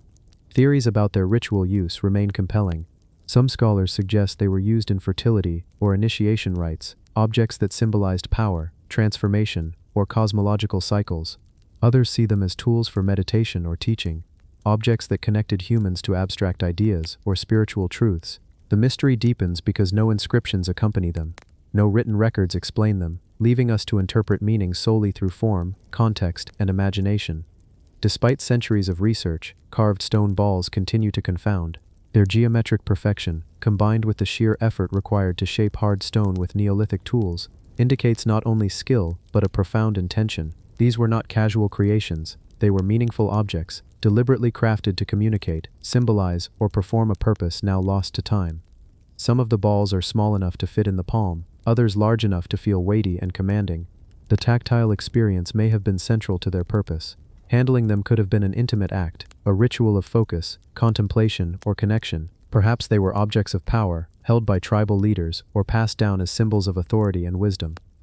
Modern experimental archaeology has attempted to replicate the carving techniques. Using stone hammers and chisels, researchers discovered the immense patience and labor required to create even a single ball. The process could take days or weeks for one object, underscoring their value, whether practical, ceremonial, or symbolic. Each sphere is a testament to human ingenuity, persistence, and creative expression. The carved stone balls also remind us of the Neolithic worldview, a period when humans were intimately connected to their environment, the seasons, and the cosmos. These objects, with their intricate patterns, might reflect cycles of the moon, constellations, or terrestrial landscapes. They may encode abstract concepts, an early attempt to represent knowledge in a tangible, tactile form.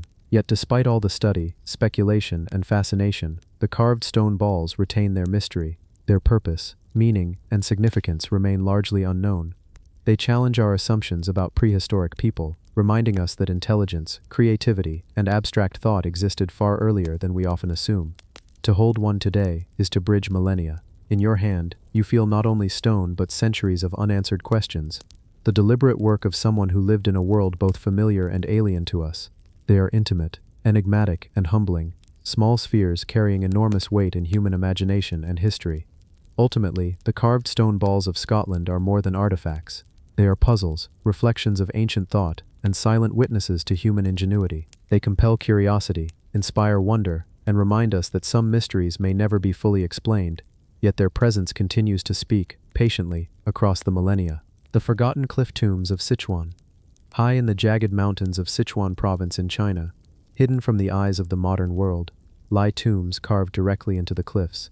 These ancient structures, some precariously perched on sheer rock faces hundreds of feet above the ground, tell a story of a people whose ingenuity, courage, and reverence for the dead remain astonishing. Known only to a few scholars and explorers, the forgotten cliff tombs of Sichuan are among the most enigmatic archaeological sites in East Asia.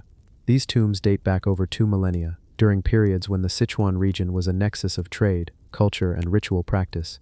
Entire communities built these structures as final resting places for their elite, fashioning chambers deep into the cliffs using tools of stone and bronze. Access to the tombs often required rope ladders, scaffolds, or carved steps, signaling that these were not ordinary burials but carefully designed spaces meant to honor those who passed into the afterlife. The tombs themselves vary in design. Some are simple niches carved into natural rock, while others are elaborate chambers with corbelled ceilings, stone sarcophagi, and intricate relief carvings. Many tombs contain grave goods, jade ornaments, bronze vessels, weapons, and occasionally delicate pottery. Every object speaks of a culture that valued artistry, ritual, and the continuation of social status beyond death. The positioning of these tombs on cliffs is both practical and symbolic. Elevated high above the valley floor, they were safe from floods, animals, and potential looters. Yet the height may also have spiritual significance, connecting the departed to the heavens, closer to ancestors and deities. To the living, these tombs were reminders of lineage, power, and reverence, looming silently over the communities below. Explorers who have reached these tombs describe a surreal landscape, narrow pathways along cliff faces, the wind whispering through sheer rock, and tomb entrances darkened by centuries of dust and shadow. Inside, chambers reveal the remnants of human life, carefully placed to accompany the dead on their journey. The air feels heavy with silence and history, a tangible connection to the hands that built these spaces so long ago. Archaeologists have puzzled over several aspects of these cliff tombs. How did ancient builders transport heavy stones and materials to such heights without modern machinery? What motivated a society to dedicate such extraordinary effort to the dead? And most curiously, why are many of these tombs now abandoned, their histories largely forgotten outside local oral traditions? Some scholars argue that these tombs were reserved for the elite or warrior classes, a practice that reinforced social hierarchy even in death. Others propose a spiritual explanation. By placing the dead high above the valley, their souls could ascend directly toward the heavens, unimpeded by earthly concerns. Whatever the reason, the effort invested in constructing these tombs indicates a deep reverence for ancestry and the afterlife. Within the tombs, archaeologists have discovered remarkable artifacts. Jade pendants, symbolic of purity and protection, lie alongside bronze weapons, perhaps intended to defend the deceased in the spiritual realm. Pottery vessels, some intact and intricately decorated, suggest ritual offerings of food or drink. The careful placement of each object hints at a ritual order, a belief system that assigned meaning to every detail of burial practice. The cliff tombs also reveal insights into architecture and engineering of ancient Sichuan. Builders utilized natural rock formations to minimize labor while maximizing stability. Corbelled ceilings, carved niches, and reinforced supports demonstrate an advanced understanding of structural integrity. These tombs were not merely holes in cliffs. They were carefully calculated structures that have endured for centuries, a testament to ingenuity and meticulous craftsmanship. Exploring the tombs today, one cannot ignore the aura of mystery. Many remain inaccessible, hidden behind overgrown paths or sheer drops, and looting over centuries has removed some of the artifacts. Yet the cliff tomb's presence is undeniable, a silent testament to a civilization that merged engineering, ritual, and reverence into enduring monuments. The tombs also invite speculation about the people themselves. Who were they? What stories did they live? What rituals and beliefs guided their lives and deaths? Each tomb is a puzzle piece, a fragment of a culture only partially revealed. In their silence, the tombs challenge modern assumptions about life, death, and the lengths to which humans will go to honor both. For those who have glimpsed the cliff tombs, the experience is transformative. Standing on narrow ledges, looking at ancient entrances carved into vertical stone, one senses the presence of the past in a visceral way. These are places where human ambition, devotion, and creativity converge, where mortality and artistry coexist, frozen in stone for millennia. Ultimately, the forgotten cliff tombs of Sichuan are more than archaeological sites. They are monuments to imagination, belief, and the extraordinary lengths humans have gone to connect life with the afterlife. They whisper stories of courage, ingenuity, and devotion, inviting us to ponder mysteries that remain just beyond our full understanding. The bone flutes of Divje Babe. Nestled in the rocky caves of Slovenia, hidden among the jagged cliffs and dense forests, lies one of the most intriguing artifacts in the story of early human creativity, the bone flutes of Divje Babe. These simple, yet enigmatic instruments, carved from the bones of animals long extinct, offer a glimpse into the minds of humans and their ancestors tens of thousands of years ago. They are not just bones, they are the first whispers of music, the earliest known attempts to turn sound into art, and a profound testament to human imagination. The Divje Babe site, a limestone cave overlooking the Idrika River, has yielded evidence of human occupation stretching back nearly 50,000 years. Among stone tools, remnants of hearths, and animal bones, archaeologists discovered bones perforated with precise holes, bones that, when played, produce musical notes. The discovery is astounding. In an age before written language, humans had already found a way to create melodies, communicate emotion through sound, and explore abstract artistic expression.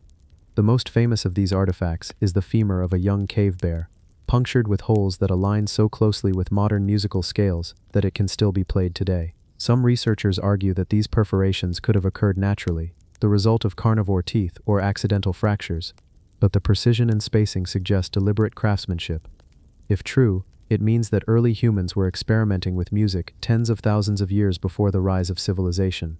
Consider the implications. Music, something we often take for granted, existed as a medium of expression, perhaps ritual, perhaps communication, in a world dominated by survival. These early musicians would have lived alongside mammoths, cave bears, and lynxes, their lives dictated by hunting, gathering, and the rhythms of nature. Yet they paused, at some point, to create something intangible, sound, something that connects to the human soul across millennia. The bone flutes also spark questions about cognition and culture. Crafting a flute requires more than physical skill. It requires abstract thought, planning, and an understanding of acoustics. Our ancestors were not only shaping bones with stone tools but were aware that these shapes could produce harmonious tones. This reveals an awareness of cause and effect, pattern recognition, and perhaps even a sense of aesthetics, concepts central to the human experience. Archaeologists and musicians alike have experimented with replicas of the Divje Babe flutes. When played, they produce hauntingly clear tones, evoking an ethereal quality that seems almost otherworldly. Imagine standing in a cave tens of thousands of years ago, listening to the first notes ever intentionally played by humans. The sound would resonate through stone and air, mingling with the natural echoes of the cave, creating an intimate yet expansive auditory experience. Debate surrounds the origin of the flutes. Were they created by Neanderthals, modern humans, or both? Some suggest that Neanderthals, often unfairly depicted as brutish, possessed sophisticated skills and cultural practices. If the flutes were indeed Neanderthal, they challenge long-held notions of cognitive superiority and creativity, proving that the capacity for abstract thought and artistic expression predates Homo sapiens. The context of the site adds to the mystery. Bones found alongside the flutes indicate daily life, hunting practices, and survival strategies. Amid this pragmatic existence, someone devoted attention to something that served no immediate survival purpose. Perhaps the flutes were used in rituals, in communication across distances, or simply for joy. This duality, survival intertwined with creativity, speaks to the depth of human experience even in the Paleolithic era. The Divje Babe flutes also inspire reflection on continuity. Music, which once echoed through these Slovenian caves, continues to shape human life today. We compose, perform, and listen to music, not merely as entertainment, but as a means of connection, expression, and emotional resonance. In this sense, the bone flutes are our ancestors' first echo into eternity, a bridge linking their world to ours through sound and creativity. Modern visitors to the Divje Babe site often report a profound sense of wonder. Standing in the same caves where these early instruments were crafted, one can feel the weight of history and the lightness of imagination combined. The flutes are small, fragile, and seemingly simple, yet they contain an entire universe of possibility. proof that the drive to create, to express, and to transform experience into art is a defining characteristic of humankind. The mystery remains: were these flutes practical tools, ceremonial instruments, or simple toys? Did they accompany dances, storytelling, or mourning rituals? Or were they personal expressions, crafted by one individual to hear their own voice in the echoing stone of the cave? Perhaps we will never know, and yet the uncertainty only deepens the fascination. Ultimately, the bone flutes of Divjay Babe are more than ancient objects. They are a testament to curiosity, ingenuity, and the timeless human desire to create. They remind us that even in a world dominated by survival, art and expression were never far away. Music, the oldest language of the soul, began here, in bone, in cave, in the hands of someone long gone, yet echoing still across the ages. The golden tongue masks of Oaxaca. In the highlands of Oaxaca, Mexico, beneath layers of earth and centuries of history, archaeologists have uncovered artifacts that defy easy explanation: the golden tongue masks. At first glance, these masks might seem like ceremonial adornments, glimmering in gold, meticulously crafted with intricate details and facial expressions frozen in time. But what truly captures the imagination are the tongues, long, gilded extensions protruding from the mouths of these masks, an element rare in Mesoamerican artifacts and shrouded in mystery. These masks date back over a millennium, from a period when Oaxaca was a hub of cultural innovation and spiritual practice. The Zapotec and Mixtec civilizations, known for their artistry, architecture, and ritual, inhabited this region. Their tombs, pyramids, and ceremonial centers speak of a society that valued symbolism, hierarchy, and the sacred power of objects. Within this context, the golden tongue masks emerge as both art and enigma, objects that communicated meaning across centuries. The purpose of these masks remains speculative. Some scholars suggest they were used in ritual ceremonies, worn by priests or leaders to embody gods or ancestors. The protruding tongue could symbolize divine speech, spiritual power, or the transmission of knowledge. Others propose that the tongues represented sacrifice, perhaps mimicking the act of offerings or the divine speaking to the earthly realm. The visual impact is immediate: gold glinting in torchlight, the tongue catching the eye, drawing attention to what the wearer represented. The craftsmanship is extraordinary. Each mask is carefully hammered from thin sheets of gold, shaped to convey emotion, status, and identity. Facial features are stylized yet precise, and the tongues are sculpted to curve, taper, or even split, depending on the mask. Such detail suggests highly skilled artisans, a culture that invested time and reverence into each creation, and a symbolic language encoded in metal that has endured beyond memory. The masks are often found in tombs or ceremonial caches, hinting at their sacred purpose.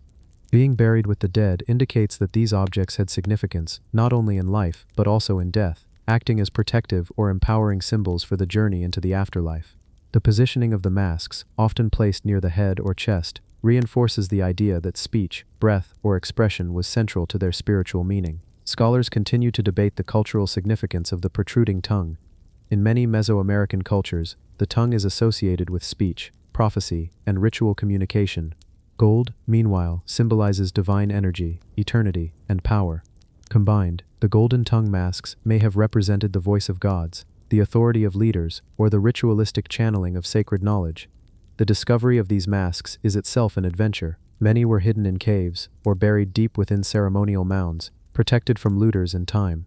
Excavations reveal not just the masks, but also pottery, figurines, and offerings, suggesting complex rituals where music, chanting, or dance might have accompanied their use.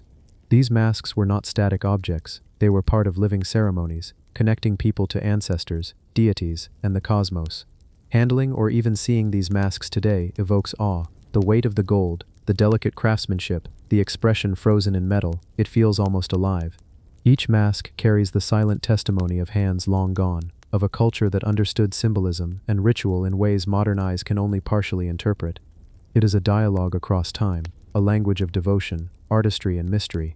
Some theories even suggest that the exaggerated tongues reflect the importance of ritualized speech or oral storytelling in Zapotec and Mixtec society. Perhaps these masks were worn during ceremonies where sacred words were spoken, prayers offered, or prophecies declared. The wearer, adorned with gold, would become both messenger and vessel, a living bridge between the human and the divine. The golden tongue masks also highlight the intersection of art, religion, and politics. In these ancient societies, masks could convey authority, signify lineage, and assert spiritual legitimacy. They were not mere decoration, but instruments of influence, commanding attention, respect, and reverence from those who witnessed their power. Despite centuries of study, much remains unknown. The precise rituals, meanings, and context have been lost to time, leaving these masks as enigmatic emissaries from the past. Yet their impact is undeniable. They speak of human creativity, devotion, and the timeless desire to bridge the earthly and the divine. They are objects that invite curiosity, contemplation, and a quiet sense of wonder. The golden tongue masks of Oaxaca remind us that even in societies long vanished, humans sought to communicate beyond words through art, ritual, and symbolic objects. They are windows into a world where expression, spirituality, and craftsmanship converged, offering a glimpse of both the sacred and the mysterious. In the gleam of gold and the curve of a tongue, we sense the intentions of a people separated from us by centuries, yet united in their humanity. Their voices may be silent, but their artistry continues to speak, echoing across time, inviting us to marvel, question, and imagine. The wooden pyramid of Cahokia. Cahokia, once the largest city north of Mexico, is often remembered for its massive earthen mounds. But among these, researchers have uncovered traces of something far less expected: a wooden pyramid. Unlike the familiar earthen monk's mound, this structure was constructed entirely from timber, an enormous platform rising skyward, built by a civilization that thrived nearly 1,000 years ago. The idea of a wooden pyramid challenges our assumptions. When we think of pyramids, we imagine stone, permanence, monuments that endure for millennia. Wood, by contrast, decays, collapses, disappears. And yet the people of Cahokia built something monumental, audacious, and powerful, knowing full well that it would eventually vanish, a temporary structure with eternal significance. Archaeologists first noticed evidence in the form of post holes, charred timbers, and soil discoloration. Patterns revealed a massive square platform, with carefully arranged beams rising in layers. Radiocarbon dating confirmed its age, constructed sometime between 1050 and 1200 CE, during the height of Cahokia's influence. The scale is staggering. Hundreds of wooden posts, each carefully cut, transported, and aligned, suggest immense communal effort. The purpose of the wooden pyramid remains debated. Some scholars believe it was ceremonial, a place for worship, rituals, and gatherings of the elite. Others argue it had political significance, a stage to display the power and organization of Cahokia's leaders. Its very impermanence may have been symbolic, a reminder that human life, power, and authority are temporary, yet the act of creation is eternal. Imagine walking through the city as it thrived, seeing the wooden pyramid rising above the landscape. From its summit, leaders may have addressed the masses, observing trade, rituals, or ceremonies below. Smoke from ritual fires would curl into the sky, mingling with the scent of wood, earth, and the distant Mississippi River. The pyramid dominated the skyline, a testament to ambition, coordination, and spiritual or political vision. Evidence suggests the pyramid was rebuilt multiple times. Each reconstruction required planning, labor, and resources, a reflection of society organized and motivated by hierarchy, belief, and communal effort. The careful placement of posts, some aligned with celestial events, hints at astronomical awareness and ritual timing. The pyramid was more than architecture, it was a bridge between the earth, sky, and human society. Archaeologists studying the site note traces of burning, which may have been intentional. Fire could have played a role in rituals or the ceremonial decommissioning of the structure. Perhaps it marked transitions, offerings, or renewal.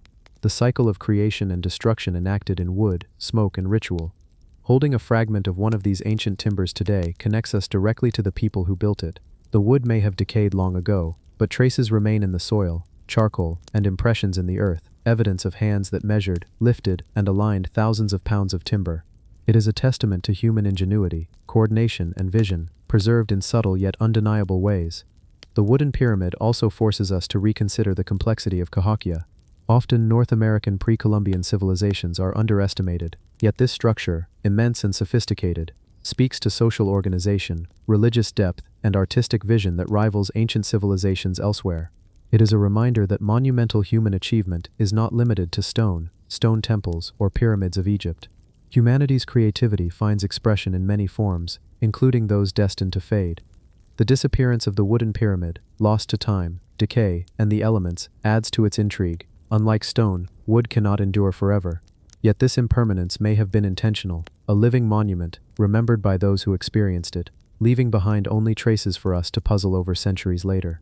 The absence of a structure becomes as powerful as its presence, challenging us to reconstruct meaning from what remains. In the end, the wooden pyramid of Cahokia is more than a lost building. It is a story of vision, ambition, and ephemeral achievement. It reminds us that humans have always sought to shape the world, to create monuments of meaning, even knowing that time will eventually erase them. Every post hole, every charred timber fragment, every subtle impression in the soil carries the echoes of a society at its peak, a civilization that built with purpose, belief, and the audacity to reach for the sky.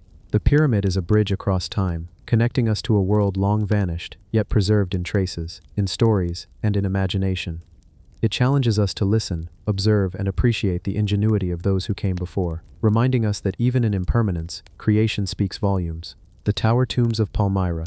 Rising like sentinels against the golden sands of Syria, the tower tombs of Palmyra have watched over the desert for millennia. These monumental structures, built by the ancient Palmyranese, speak of a civilization that thrived at the crossroads of trade, culture, and religion, connecting the Mediterranean to Mesopotamia. Towering above the ground, these tombs were more than resting places. They were symbols of status, power, and spiritual aspiration, carefully constructed to honor the dead while asserting the influence of the living. Palmyra's tower tombs date back to the 1st centuries BCE and CE, a period when the city was a prosperous hub of commerce. Caravans carrying silk, spices, and precious metals passed through its streets, and wealth flowed into families who sought to preserve their legacy through elaborate burial practices. For them, the construction of a tower tomb was both an act of devotion and a statement of prestige, a lasting monument to their name and deeds. These towers are architectural marvels, built from limestone blocks. They reach heights of up to 30 meters, their facades adorned with intricate carvings of mythological figures, floral motifs, and inscriptions detailing lineage and achievements. Each tomb is unique. Some contain multiple burial chambers, stacked vertically, while others are singular spaces with finely carved sarcophagi. The combination of engineering skill and artistic expression makes them not only tombs but lasting works of art, resilient against time and the harsh desert climate. Inside, the tombs reveal a window into the lives and beliefs of Palmyrene society.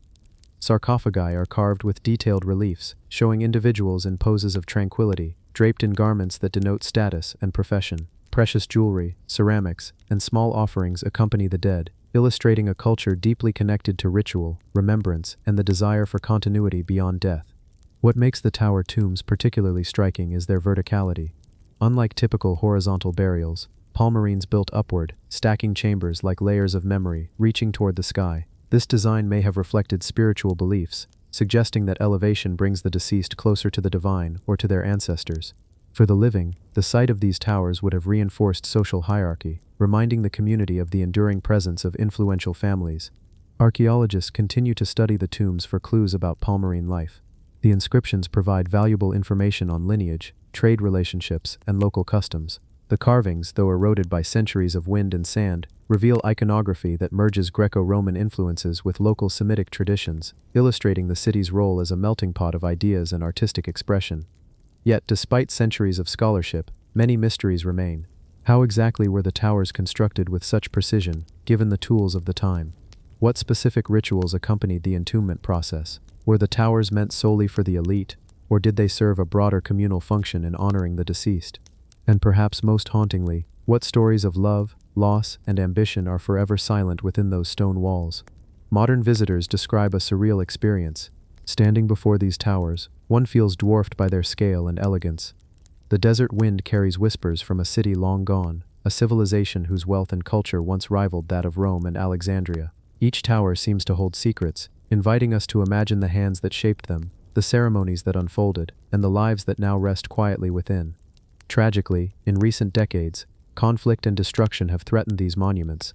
Some towers have been damaged or destroyed, yet the memory of their grandeur endures in photographs, records, and the imagination. Their survival, even in part, reminds us of human creativity and the fragility of history, and it underscores the urgency of preserving what remains. The tower tombs of Palmyra are more than archaeological sites. They are bridges to the past. They invite reflection on mortality, memory, and the enduring human desire to be remembered. Through their stone walls, we glimpse a civilization that valued art, ritual, and status, a people who transformed burial into monument and life into lasting expression. Each tower whispers a story of ambition, devotion, and the passage of time, waiting for those willing to look, listen, and imagine. They remind us that even in the shifting sands of the Syrian desert, human endeavor leaves echoes that persist, silent yet powerful, calling us to understand, to marvel, and to remember.